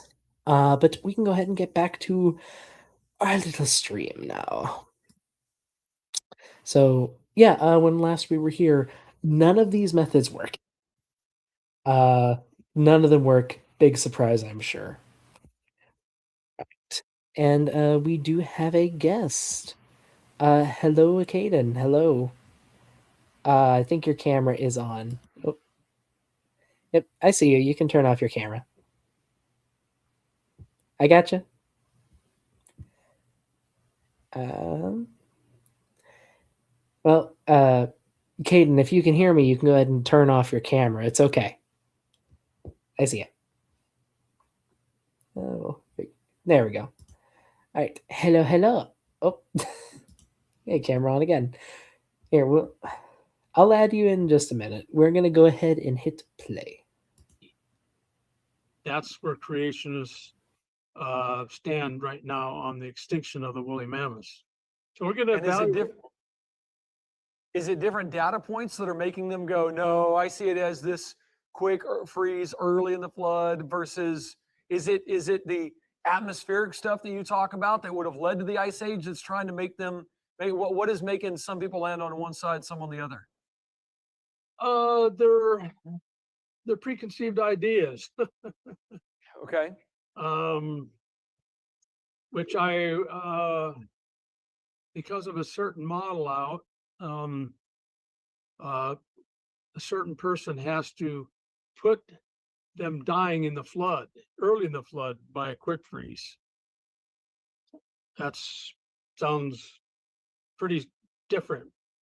But I've examined the data a lot. And Hey, I'm gonna be honest, I have no idea who he is talking about there. I just have no idea who he's talking about. I guess creationist flesh frozen mammoth? Let's see if oh, hey, here's an article published by Oard in 2004. Uh that is how long he has been talking about these. Holy cow. He also in this article he misstates who the or when the 19th century was. That's interesting. Oh, he's got a picture of the Jarkov mammoth, the mammoth cube. He's got a picture of the mammoth cube in his article. I gotta show this for anyone who hasn't seen the mammoth cube before. It's just it became a massive meme in the paleontology nerd community. It became a huge meme for a while. It's just it's this block containing a mammoth with the tusks sticking out. It's just called the mammoth cube. And people like modded it into games and stuff. So here's a mammoth cube in Jurassic World Evolution. It's fabulous stuff. It's just paleontology nerds. We are a kind, shall we say. and I'm totally against that idea. And I'll give the reasons why. Sorry, all that to say, I don't know who he's talking about with the flash frozen mammoth idea. Um. Oh wait, I'm seeing a footnote here. Um. Okay, he's talking about. Seems to be talking about a book by a guy named Dillo called Waters Above. Or at least that's what he's referencing in an article from 2004. So don't know if he's still meaning the same article or not. Also, Caden, I see you in the studio again. You can go ahead and keep your camera off, but I'll add you to the stage. Can you speak? Can we hear you? I cannot hear you, Caden. I will go ahead and leave you in here while you try to sort that out, but I cannot hear you if you can hear me. But we will go ahead and hit play. Coming up. Okay. I believe it had to be a slow to moderate freeze at the end of a post-flood rapid ice age. So let's just talk about the uniformitarians first. They downplay the number of mammoths.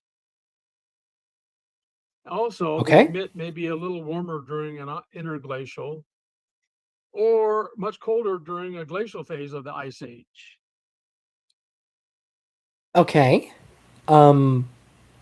You call those hypotheses, but that okay, one is not a hypothesis. Saying we downplay the number of mammoths. Let me see. Let me see if I can find the population estimate.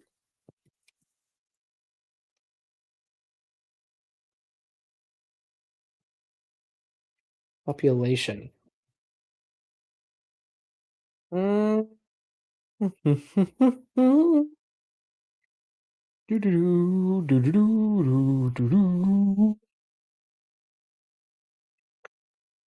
Um, I'm not finding a lot of like population estimates. Yeah, I'm not seeing a lot of actual population estimates, like total population. Though they are known from all over. They are known from all over North North America, Asia, and Europe. So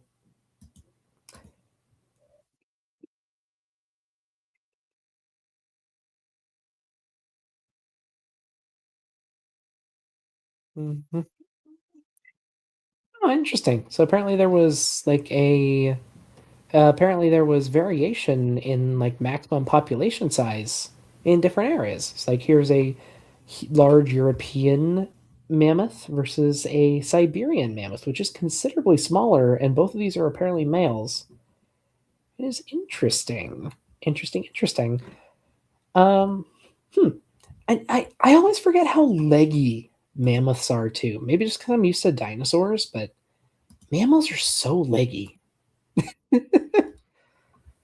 Um, yeah, I don't know. Maybe there were millions of mammoths. I'm not sure how many millions were alive at any given time, but I would not be surprised. I keep in mind we also think that woolly mammoths were around for probably a couple hundred times longer than he estimates there were, so I don't think it's really a problem for us saying there have been millions of woolly mammoths over time. As for things being a little warmer during interglacials and colder during glacial phases, that's just how those work. We have temperature proxies going back several million years.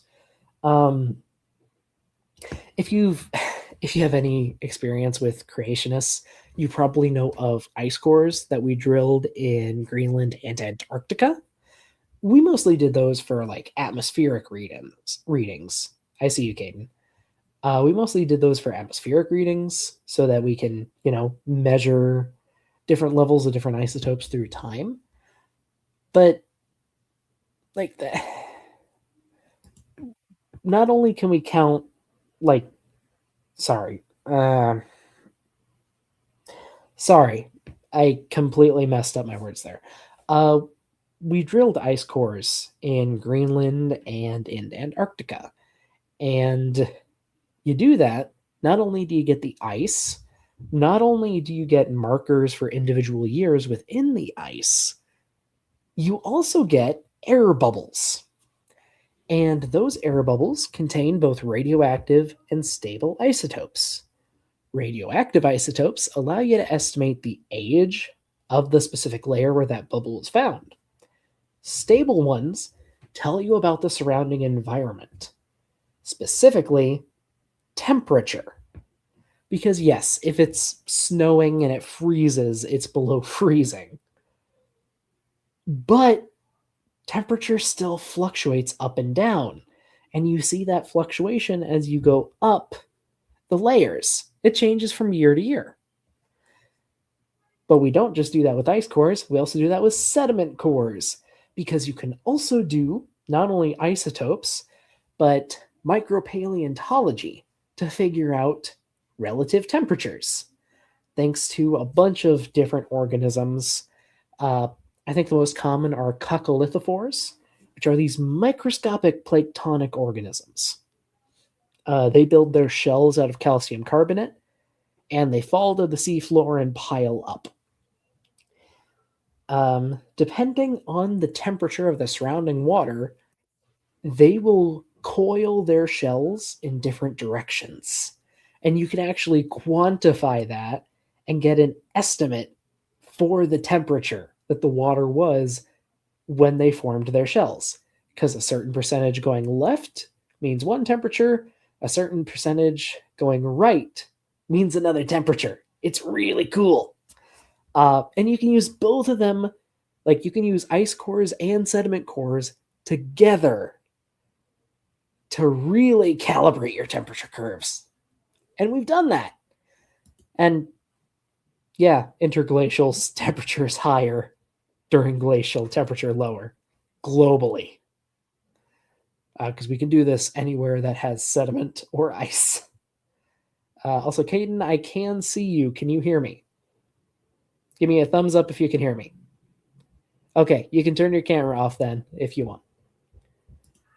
Okay, Hello. Caden. There we go. Sorry How's it about going? earlier.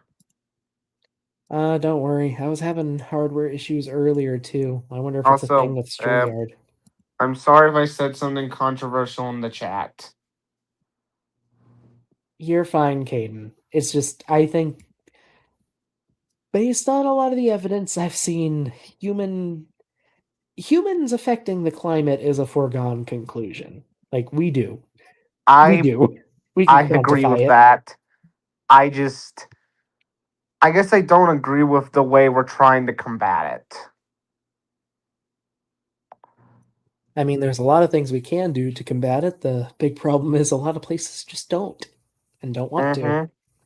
And my biggest issue is a lot of people who are preaching for us to change our lifestyles to fix climate change do nothing to do the same because they see themselves as above everyone else. I think that we should be pushing more systemic changes than preaching individual responsibility, but I can understand why you say that. Sorry, are we still friends? Yes, Caden, we're still friends. It's okay. Okay. I just think we should be doing more on a systemic level to combat climate change that we just aren't doing. But that's a whole different discussion. We're here to talk about mammoths, which are cool and cold. And speaking of mammoths, well, technically there's no mammoths in Kentucky. We do have mastodons, and in fact, I believe there have been mastodon remains found within Mammoth Cave National Park in Kentucky. I mean, I wouldn't be surprised. Mastodons have been found all over North America. You know, I've lived in Kentucky before, which is not too far away from where you live, actually. It's a couple states over. That's nothing compared to over 1,000 miles between here and Utah. I mean, between there and Utah. I guess so. Um, I the thing about Iowa is it's at a weird, it's at a good intersection area if you're interested in studying Ice Age stuff. It's Hmm. Iowa's not good for much besides corn, but it is good for glacial geology because we have a lot of different glacial landforms from a bunch of different ages. We have deposits, like preserved deposits, from all throughout the last ice age, like going from at least a million, I think up to 2 million, all the way up to the very end in different Ooh. zones across the state. Mm, So we can see how, so uh, Iowa has been very important in learning how glacial landscapes evolve over time, which is um, cool. I don't know if this is true, but there's a little valley in Missouri called Adamondiaman, and I don't know if that might be a glacial remnant made from dirt by glaciers. I would have to. I'm not too. I've visited the place, but I'm not too familiar with the geology of it. I don't know. Do you know how to spell that? Um, yeah, I can just actually like probably send you a link or just look it up and then send it to you. That would be appreciated. Missouri. How am I forgetting how to spell Missouri? I, are you talking about Amadon? I'm seeing Amadon Conservation Area, Missouri. Is that what you're talking about? No, it's actually like the area itself is owned by the church I belong to, and it's spelled Adamondi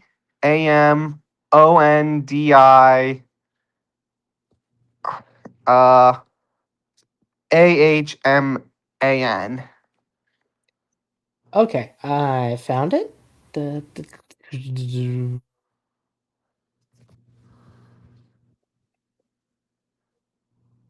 Oh, okay. I see it's a sacred site for the Mormon church. Okay. Yeah, the church I belong to. Okay. Um, I mean, I would have to do some looking, like on an actual map, but I wouldn't. I know that glaciers did get down into Missouri. I don't know Uh, where Jackson County is, which I think that's where it is. It's in Missouri. That's what I know, but I don't know which county. And depending on which county, it might be too far south for glaciers.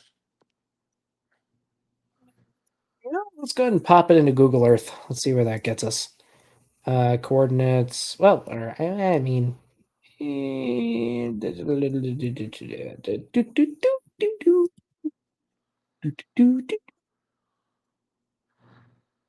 let's pop it on a map here.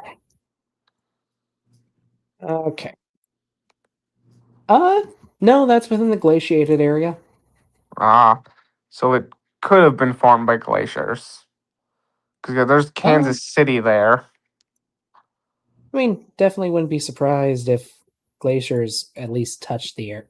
I'm sure glaciers got to the area. There's Iowa right above it, right Yep. there. Uh, hey, you want to see something cool on Iowa? Yes. Let me pull up a high relief map. Uh, Something cool you can see on Iowa with certain maps is you can see the literal footprint of the last glaciers in Iowa. It's these kind of scalloped areas Oh, coming through the center of the state. Des what's Moines, the capital, is right down here, right at the very foot of the last big one, which I think is pretty Ooh. cool. Going farther north, even, there's an extra ridge here around where the city of Ames is. And there's another one up here. I forget what the name of the town's called, but there's another town right on this ridge. Both of these are spots where the glacier like stalled during its retreat and just kind of sat there for a bit, producing a ridge of sediment before finally Oh. retreating up into Minnesota. Um, on that map, what is like that sort of like high area to like the west? To the west, things over here are how do I put this? So you had the glaciers in this area for a very, very long time. And as the glaciers were in here, you had meltwater coming off of them, and a lot of it went over to the east, carving in a bunch of incised valleys.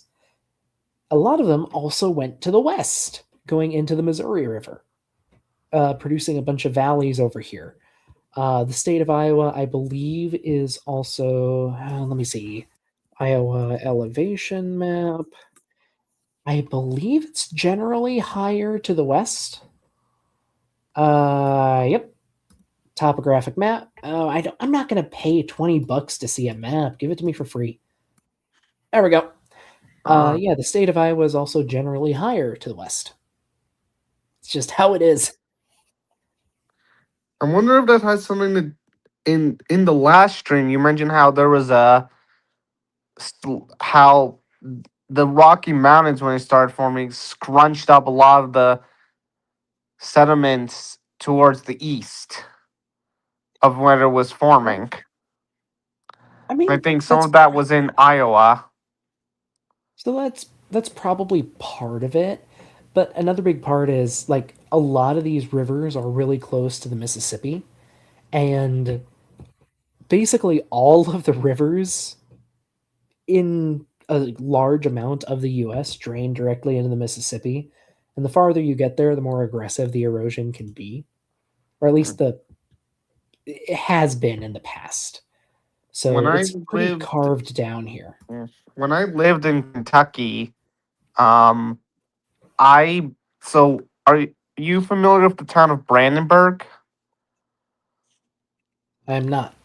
Well, it's a little town up in sort of like it's kind of in north central area of Kentucky, and it's about right.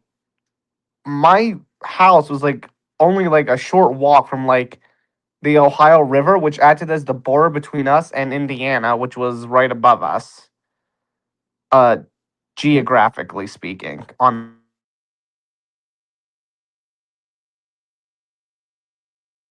Uh, were you still talking there, Caden?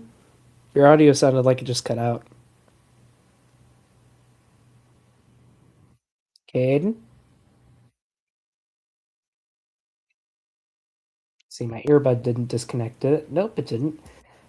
Caden, your audio cut out. I'm not sure what happened there. Um,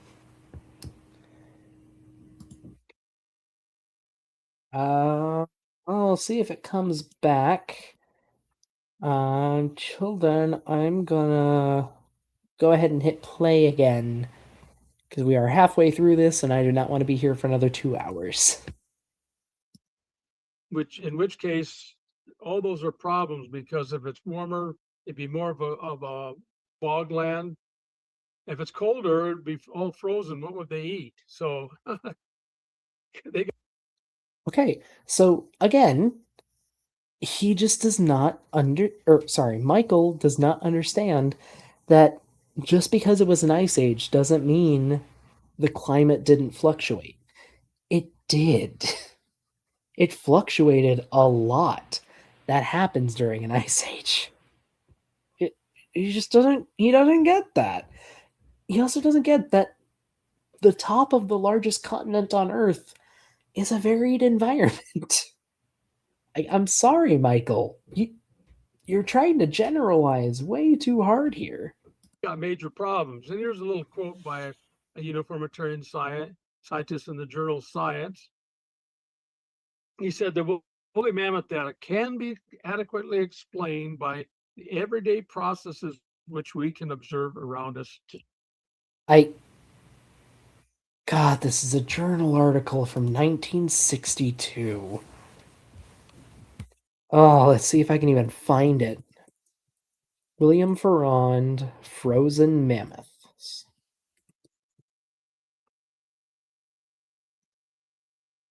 1962.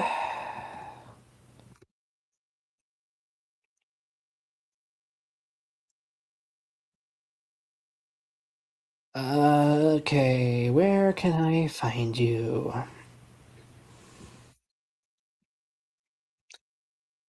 Okay, this is not in a paper. This is a letter in the journal.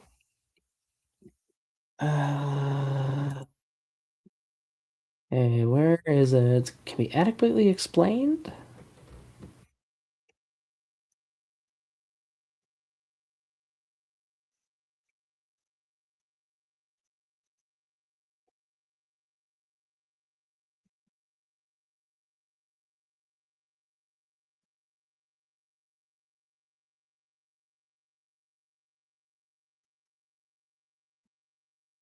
Yeah, I'm sorry, I can't, at least not without paying, I can't access a journal article from 1962.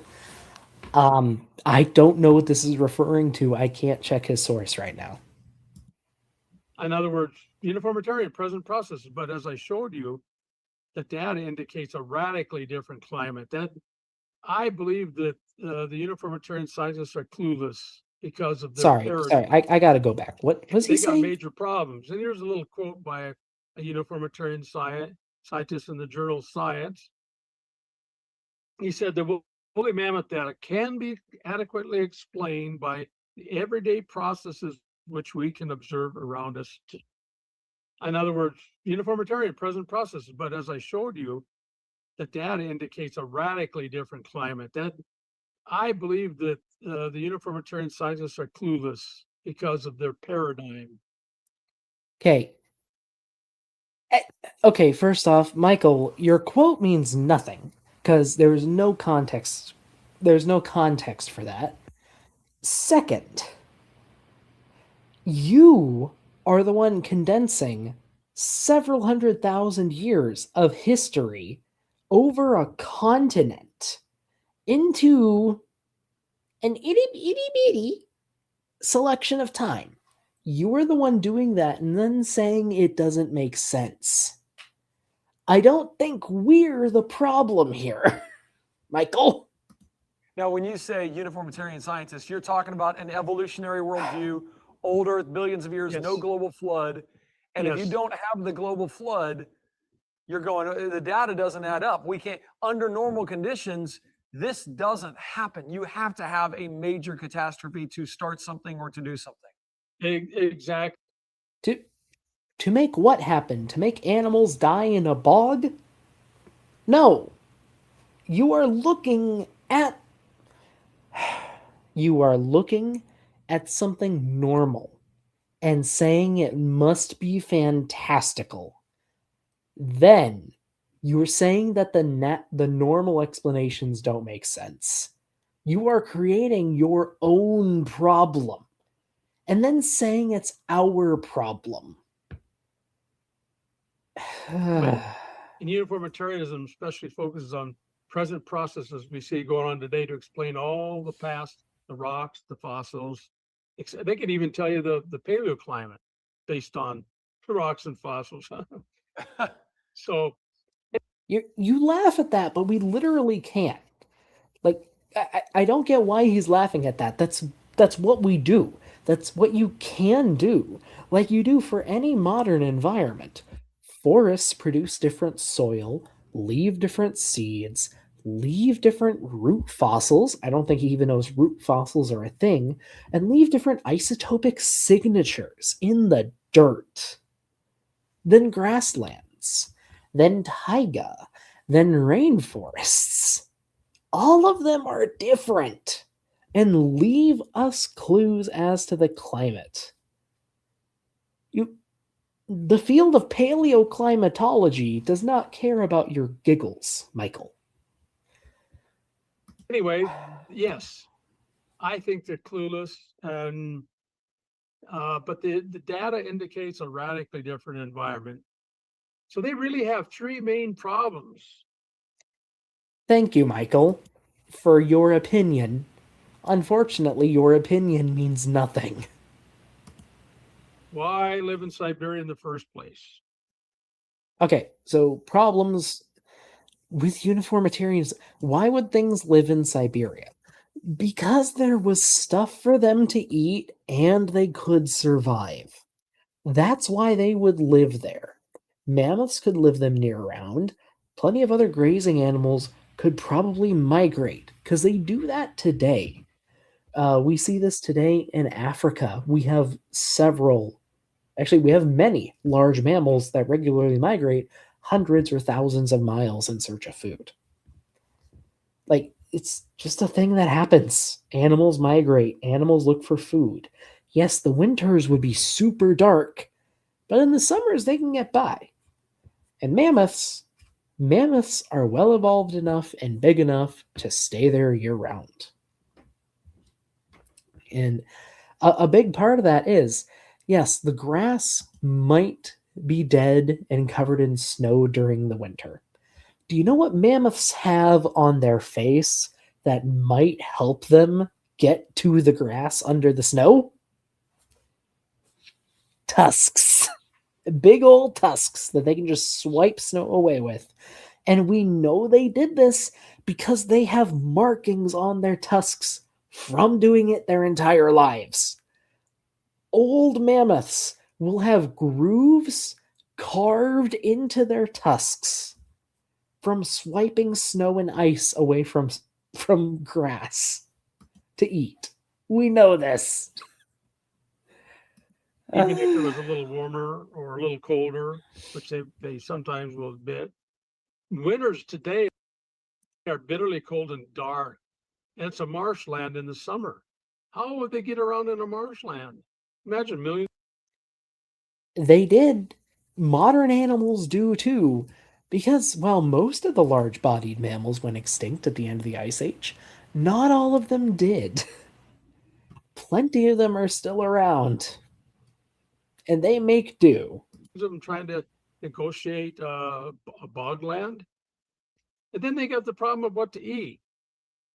There's no green vegetation until July, and the bog vegetation is partly toxic to grazers. And Okay. So, no green vegetation until July. Okay. And, again, a lot of smaller animals could migrate, and a lot of the ones that couldn't or didn't, like mammoths, fed on grasses. If you feed, like, your cows hay, they're eating dead vegetation, and they can subsist on that for a while. The same is true of elephants today and mammoths in the past. In fact, big animals are better at surviving on low quality forage because they can store a ton of it for a very long time and ferment it and get a lot of nutrients out of it because they just pack their stomachs and let it rot in their stomachs. As for vegetation being frozen for 9 months, I repeat, and it's frozen, but they can still break it down and eat it and get calories from it. They'll survive. At least the mammoths will. the vegetation is frozen for. As for bog vegetation being partly toxic, I'm sure there are toxic plants in bogs. There are toxic plants everywhere. Herbivores don't eat them, they eat the stuff they can eat. 9 months. So they got a problem. Then how they died, they became buried in permafrost. These are the Snowfall and loss. That is how they got buried. And bogs. three main problems they have. So I think they got a lot of problems, and I haven't heard any of them address it in years. These things. It's kind of one of those many issues they have in all areas of science where it doesn't seem to add up, but they kind of Michael, you're throwing mud at another kid in recess and asking him why his shirt is muddy. You were the one making the problem. ignore it. I've seen them Yeah, just brush it under the rug and pretend like it's not really a problem. We're good here, even though none of the data supports their model of uniformitarian geology and climate and things like that. Wow. Forget the uniformitarian because we don't subscribe to that. All of the evidence supports us. You just ignore it. That's all you do. Congrats, Eric. You're throwing your head in the sand like an ostrich and declaring victory. Yeah, there's a lot of examples, like your idea of the formation of coal in some big swamp. That there's so many pieces of evidence against that idea, but I don't want to get Like what, Michael? Like what? off on that rabbit trail. Anyway, they have lots of problems, and they either ignore it or add a new hypothesis. Anyway, when you think of the elephant dietary requirements, man, like if it's anything like an elephant today, they require 400 to 650 pounds of feed a day, 35 to 50 gallons of water a day. How are they going to do that obtain all that in Siberia? So, Okay, one, if you live in a grassland, there's a lot of grass, even if you have to dig for it. And if you have to dig for it through snow, you're gonna come across a lot of water because of the snow. There you go. There's your issues. Try again. problems. So if you calculated tens of millions of these things, each needing that. Oh, and for the record, if you're thinking, well, frozen grass is going to be cold, one, you are right, and you are right to consider that. However, fermenting vegetation releases heat all on its own. So it sort of balances out, especially if you only take in so much grass at a time. Though also that estimate for how much elephants eat feels a little high. It just feels a little high to me, but I could be wrong. Kind of quantity, you need a very lush land that is really growing lots and lots of vegetation and has plenty of water available. Wow. Yes, it was called the Mammoth Steppe. Sadly, it's mostly gone now. Yes, mainly grass. Yes, yeah. And are the mammoths actually related to the elephant? Do we know? Is there actually like in the genetic makeup or in the? In fact, yes, they are more closely related to the Asian elephant than they are either African elephant species. Which, yeah, if you didn't know, there are multiple African elephant species. There's the forest elephant and the bush elephant. If you think about what AIG did with the, what's it called when the original kinds of baraminology, the original kinds of created kinds, would they have been related, or do you think this is a separate kind? Oh, yes. We know that the Colombian mammoth, which generally lives south of where the woolly mammoth live, but their boundaries. The boundary is there's both of them a lot of times in that boundary area. But we know that they are essentially the same species. They just give different names because the Colombian mammoth is larger, for instance. So they are not the same species. If you're familiar with their skeletons, you'd be able to tell that. What they are is very closely related, but they're not the same species. They do look very similar, not same species. Michael, you are a meteorologist. No. And less hair, some differences, but So I've noticed with this stream and the last, as time goes on, I start addressing creationists more by their name. I start sounding like a teacher scolding a kid. I and other creation scientists come to believe that elephants are very unique shape-wise. So it's very likely that the elephant types are all in one kind. And this is at the order Proboscidea level, at the order level, which means that the two elephant kinds that were on the ark probably had the genes for becoming diversified after the flood into mammoths, mastodons, and various types of elephants. So wait, were there two mammoth kinds, or was there one mammoth kind? Like a pair that split. I think Michael's mixing up his terms here a bit. Either way, obviously, flood didn't happen, but try again, Michael. You may try again, I suppose. Wow, So I very think cool. they're all related and they're all in the same kind at the order level. I believe the average kind is at the family level, but that's just an average. Sorry, is he saying Proboscidea is an order?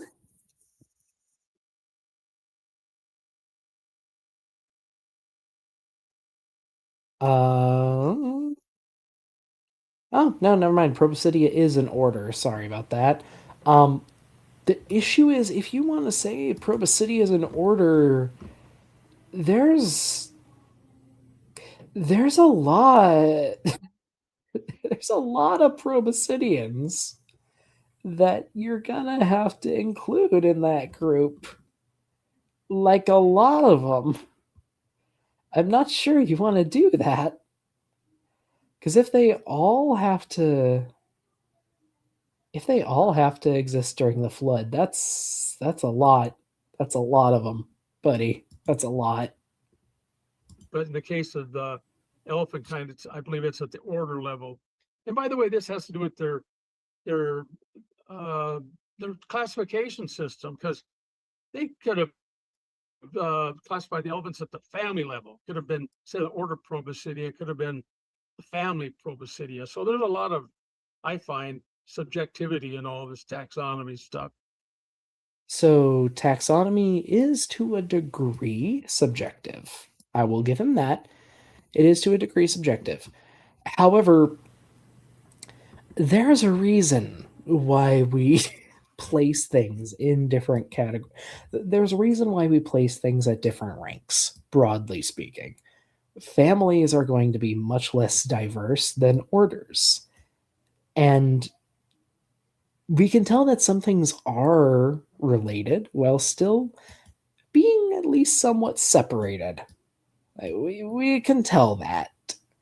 But I'm not sure Michael understands that.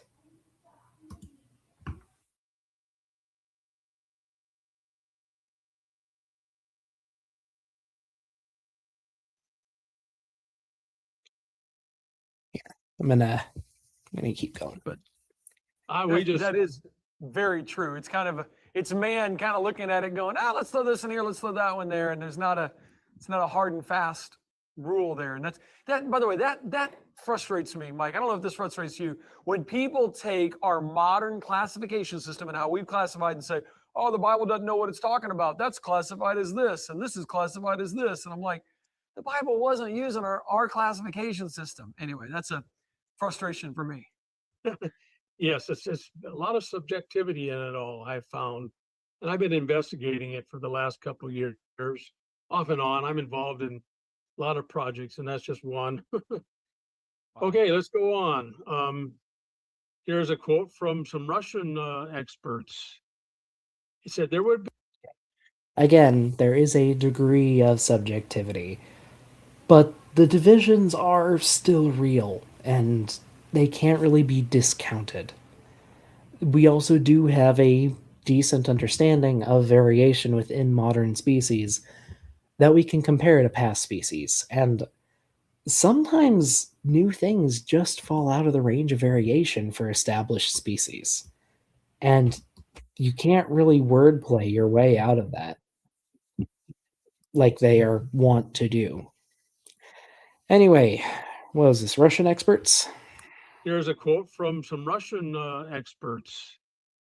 He said, there would be no place for mammoths in the present Arctic tundra of Eurasia with its dense snow driven by the wind. So again, yes, in the modern tundra. Tundra does not equal mammoth steppe.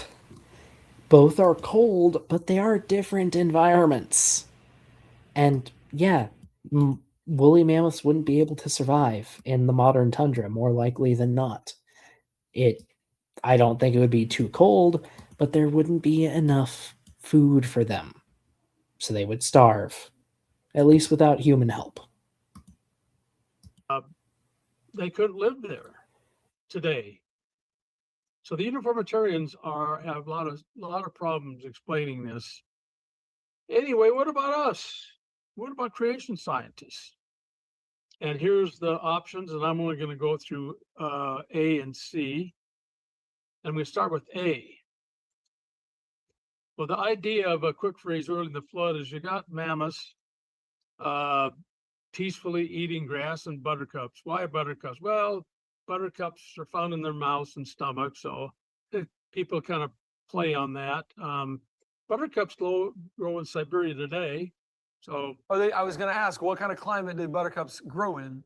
So a lot of that's interesting. variety, a huge variety of climate, mild and even cold, of course, in the summertime.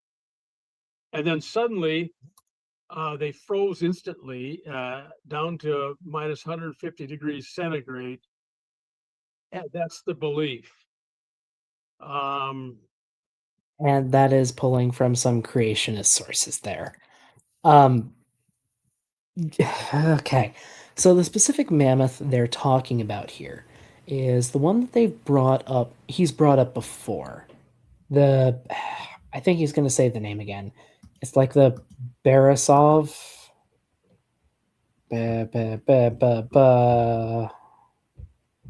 Oh, where is it?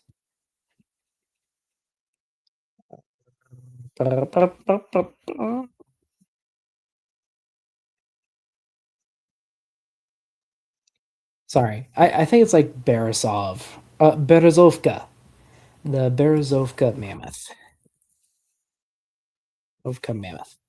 So this mammoth was found dead, having with broken limbs, shattered pelvis, lots of injuries, and it was found in a partially decomposed state. The head had been exposed, but the legs and apparently most of the body were still in fairly decent shape. And I'm trying to get a good picture of it to show you. Here we go. ResearchGate will let me pull it up. It was decently well preserved. Like I said, the head had been exposed, but the limbs and the body, which are back in the hillside there, were still fairly preserved. It did indeed have the remains of some plant matter in its stomach and in its jaws. It did die, probably suddenly from severe trauma, because this thing had a shattered pelvis and limb bones. The most likely explanation for that is that it had fallen from some height, landed, died. And I don't know if you know this, when you die, you stop digesting your food. At least you stop actively digesting it, because your body only produces so much acid at a time. Not only that, mammoths digested through fermentation. So their food would sit in their stomachs for a very long time before being properly digested. So it's not really a surprise that a mammoth with stomach contents would have some stuff that isn't fully fossilized or that isn't fully digested remaining. That's just how their stomachs work. They don't work like our stomachs. They hold on to food for a very long time. Very long time. That's pretty radical. So let's analyze it. First of all, let's talk about evidence against a flood death, and then I'll talk about evidence against a quick freeze. Anyway, evidence against the flood death is that the woolly mammoths are part of a post-flood northern hemisphere steppe community.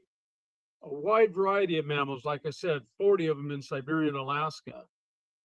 But they're just part of that community.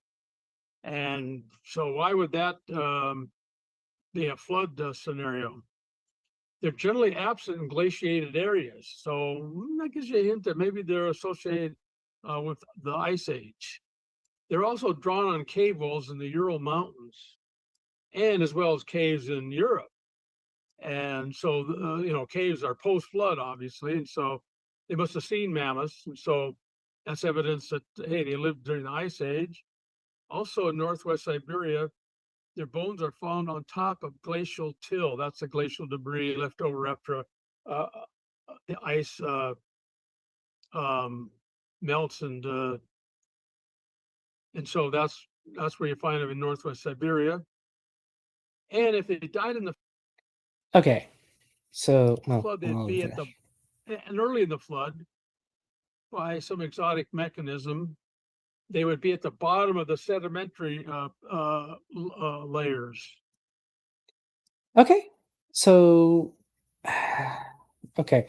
So, what he's saying here is these are reasons why the creationist explanation A doesn't work. He's advocating for explanation C. So he's saying, hey, these things couldn't have been flash frozen before the flood because of these reasons. And some of these are wrong, but some of them I agree. It could not. Frozen mammoths could not have died during the early stages of the flood for many reasons. I'll say I agree with that. Regarding them being absent in glaciated areas, no, woolly mammoths have been found in areas that were glaciated. There have been many woolly mammoths found in glaciated areas. Here in Iowa and in Wisconsin, and Minnesota, they've been found. Those areas were very heavily glaciated during the last ice age. They have been drawn on cave walls. Bones on top of glacial till in Northwest Siberia. If an animal dies in a place with glacial till, their bones are gonna be on top of the glacial till. That's just how stratigraphy works. Unless something buries them. With that said, we do find bits of bone in glacial till too. It just tends to get ground up into pieces because glacial till. So glacial till is the stuff left behind by a glacier. It is both carried within the glacier, squished beneath it, and kind of bulldozed along the bottom. It can move in a variety of different ways, most of them through the movement of the glacier. We have, like I said, we have found bones in glaciers. We have found bones in glacial till, including bits of bone that were probably from mammoths. So it's just kind of weird. It's kind of weird. And surface sediments on top of flood sedimentary rocks. I mean, if you think the sedimentary rocks are from the flood, then yeah, they are in post-flood sediments. There's no evidence for a flood, but you're right there. But we don't. We find them at the top in permafrost. They're not even sedimentary. Then again, this does mean that they, at least he is acknowledging here that stratigraphy is a thing. I guess he just vehemently disagrees with the interpretation of stratigraphers, which is not a surprise. Not really a surprise, at least. Layers are sediments, and they're permanently frozen. So the sedimentary layers would have been laid down during the flood, and we don't find those in the sedimentary. They're actually above that sedimentary. yeah, and we find them at the bottom of the sedimentary layers also. Well, they are. What? Sedimentary layers would have been laid down during the flood, and we don't find those in the sedimentary. They're actually above that sedimentary. Yeah, and we find them at the bottom of the sedimentary layers also, but we don't. Oh, interesting. And there's a lot Okay. of sedimentary layers in Siberia too, I might add. So here's a little. Okay, sorry. He's saying we don't find them near the bottom of sedimentary layers. Okay. That is true. Yeah, ditto, Caden. This guy is just kind of confusing. He's bad at explaining things, and he's not very consistent sometimes. Not a good combination. It's just weird. We find them at the bottom of the sedimentary layers and in the permafrost.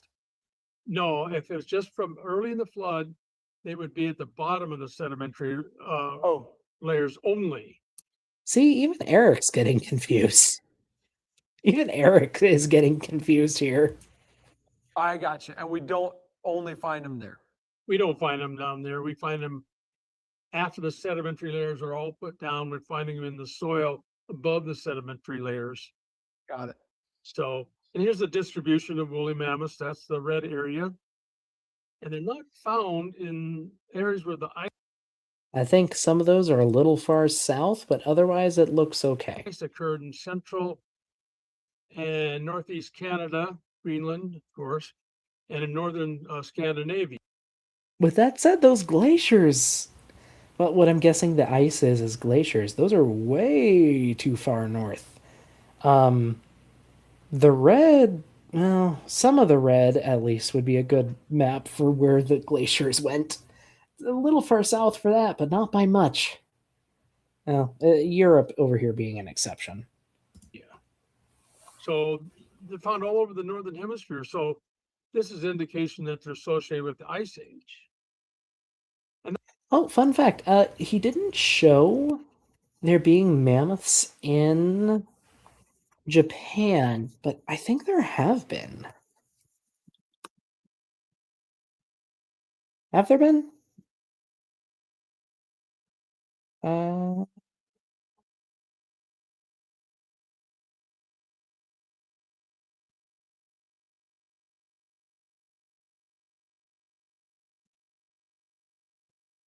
Here, wait, I'm just checking.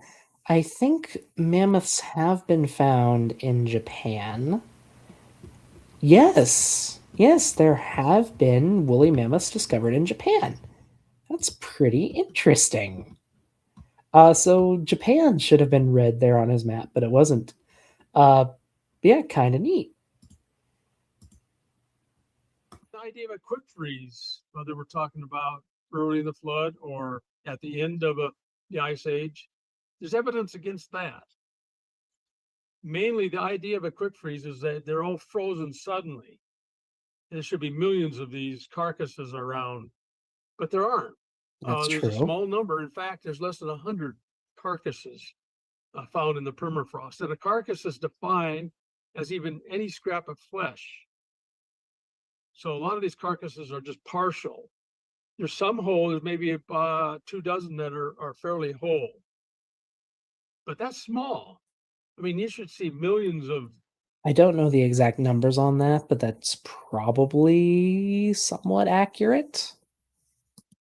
Of them frozen in their tracks and covered up. It was an instant quick freeze. Now, the idea is that it suddenly dropped, the temperature suddenly dropped to minus 150 degrees centigrade below zero. That's the idea of a quick freeze. Also, when you examine the carcasses, they're partially decayed, and that's going to take some time. A quick freeze, they would be well preserved. The flesh would be well preserved. Also, there's fly pupae associated with the bones and carcasses. In other words, flies lay eggs. They had time to lay eggs on carcasses. I mean, he's not citing any specific examples, but I think that is broadly possible. Keeping in mind that a lot of these bodies would have gone through freeze-thaw cycles as they started coming out of permafrost, which would have made them look a bit rougher than they would have originally, along with, several thousand years of freezer burn. Yeah, you would expect some partial decay, or there is some partial decay, which is, I guess, evidence against a quick freeze. Kinda. That's going to take some time. So it's no instantaneous quick freeze. Also, when you examine the vegetation in their stomach, it gives for different mammoths, it gives different seasons of death. So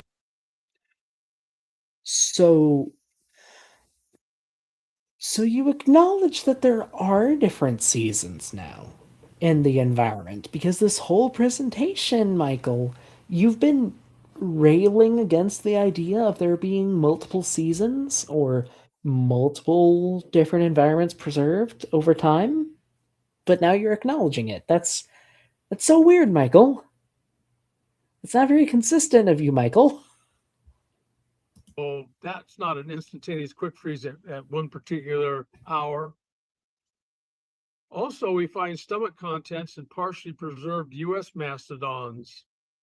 And if we could find them in U.S. mastodons, which are like woolly mammoths, it should not be a big mystery to find them in Siberia.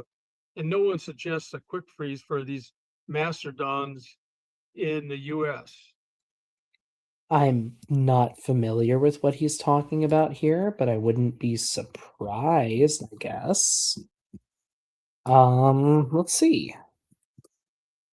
Contents in American Mastodon.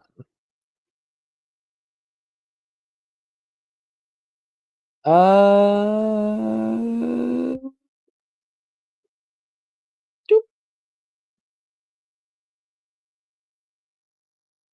Yeah, we have found stomach contents of an American Mastodon before, although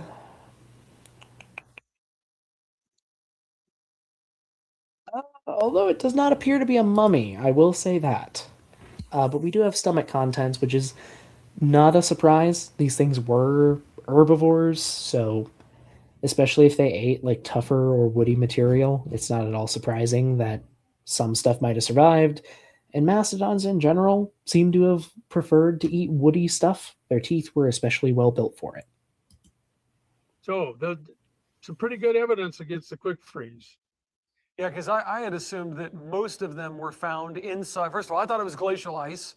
I thought it, it felt like it snowed really fast, packed them up so much they couldn't even fall over and die. So that's what I had been taught. And then they're covered up, and I assumed most of them were like that, and that's not the case. We find only a couple actually in quote ice, and the ice isn't even glacial ice. So interesting. Yes. And the lowlands of Siberia and Alaska were not glaciated. They're found in the non-glaciated areas of Alaska and Siberia. Only the mountains were glaciated, which is a major mystery of glaciology.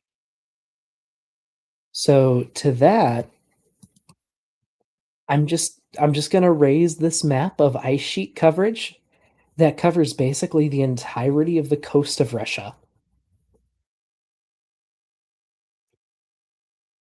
Yeah. Now keep in mind, I don't know if you guys can really see this. Ooh, sorry, can I? Okay. I don't know if you guys can really see this. There's a gray line that represents the modern coast, and then this is more of the paleo, like ancient coast. But even then, like over here to east, like in the Siberia-ish region, there would have been a lot of glaciers still. There still would have been a lot of glaciers, or at least a lot of ice. And even when there wasn't, this area would have been pretty cold. So it's just I don't know why he keeps saying everything is a mystery. I don't think Michael knows anything about glaciology, or biology, or paleontology, or uniformitarianism. When they run their climate models to try to produce an ice age, they discover, hey, it glaciates all over Alaska and Siberia in the wrong locations. So Okay, but we don't just run models. We can literally see where glaciers have been. I don't think Michael understands that. Like glaciers leave very obvious marks on the world around them. Like I literally showed a map of Iowa earlier. You can literally see it.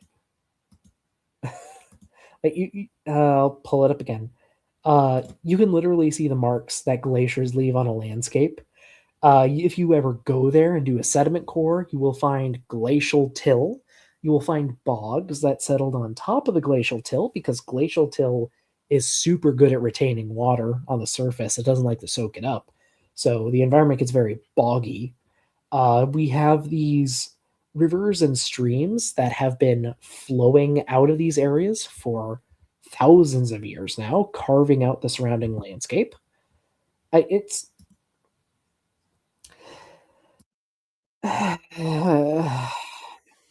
it's interesting.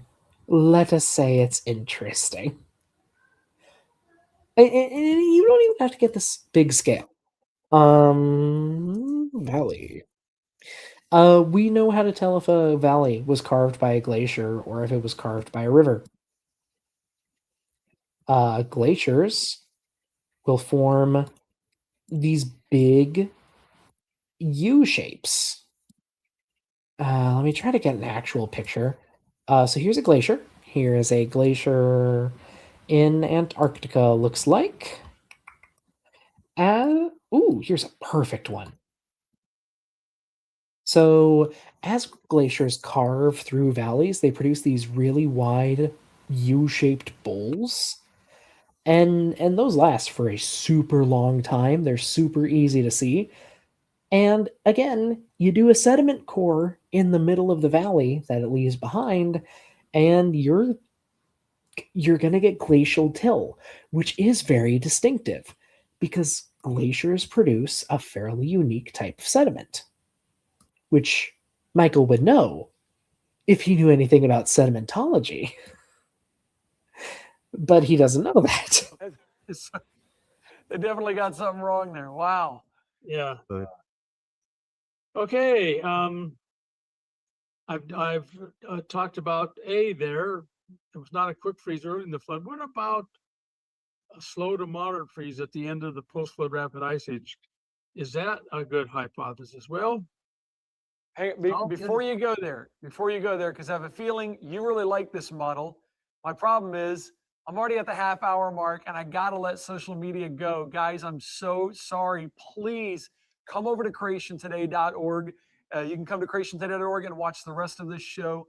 So please come on over and join us at creationtoday.org. Before we let you go, though, Mike, you've got several books you've written and some different resources that are available. Give me the website that they should go to so that they can actually get a hold of your resources.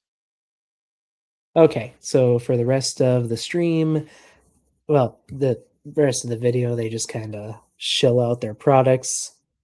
Wow, I have gotten very orange. Uh, I had some extra lights on because it was bright out when I started, and now it is not. But yeah, they just kind of show their products for the rest of the stream. So I guess I shall too. If you enjoyed this stream, if you enjoyed watching along and hearing about some interesting mammoth facts and glaciology and all that, please consider please consider subscribing, maybe becoming a channel member. I'm going to be coming out with some new videos soon about dinosaurs and other stuff, and members are going to get early access to those, as well as some other perks on my channel and my Patreon if you decide to go there as well. Other than that, I don't think I have anything, so please do the YouTube things, like, subscribe, share with a friend who thinks mammoths are neat.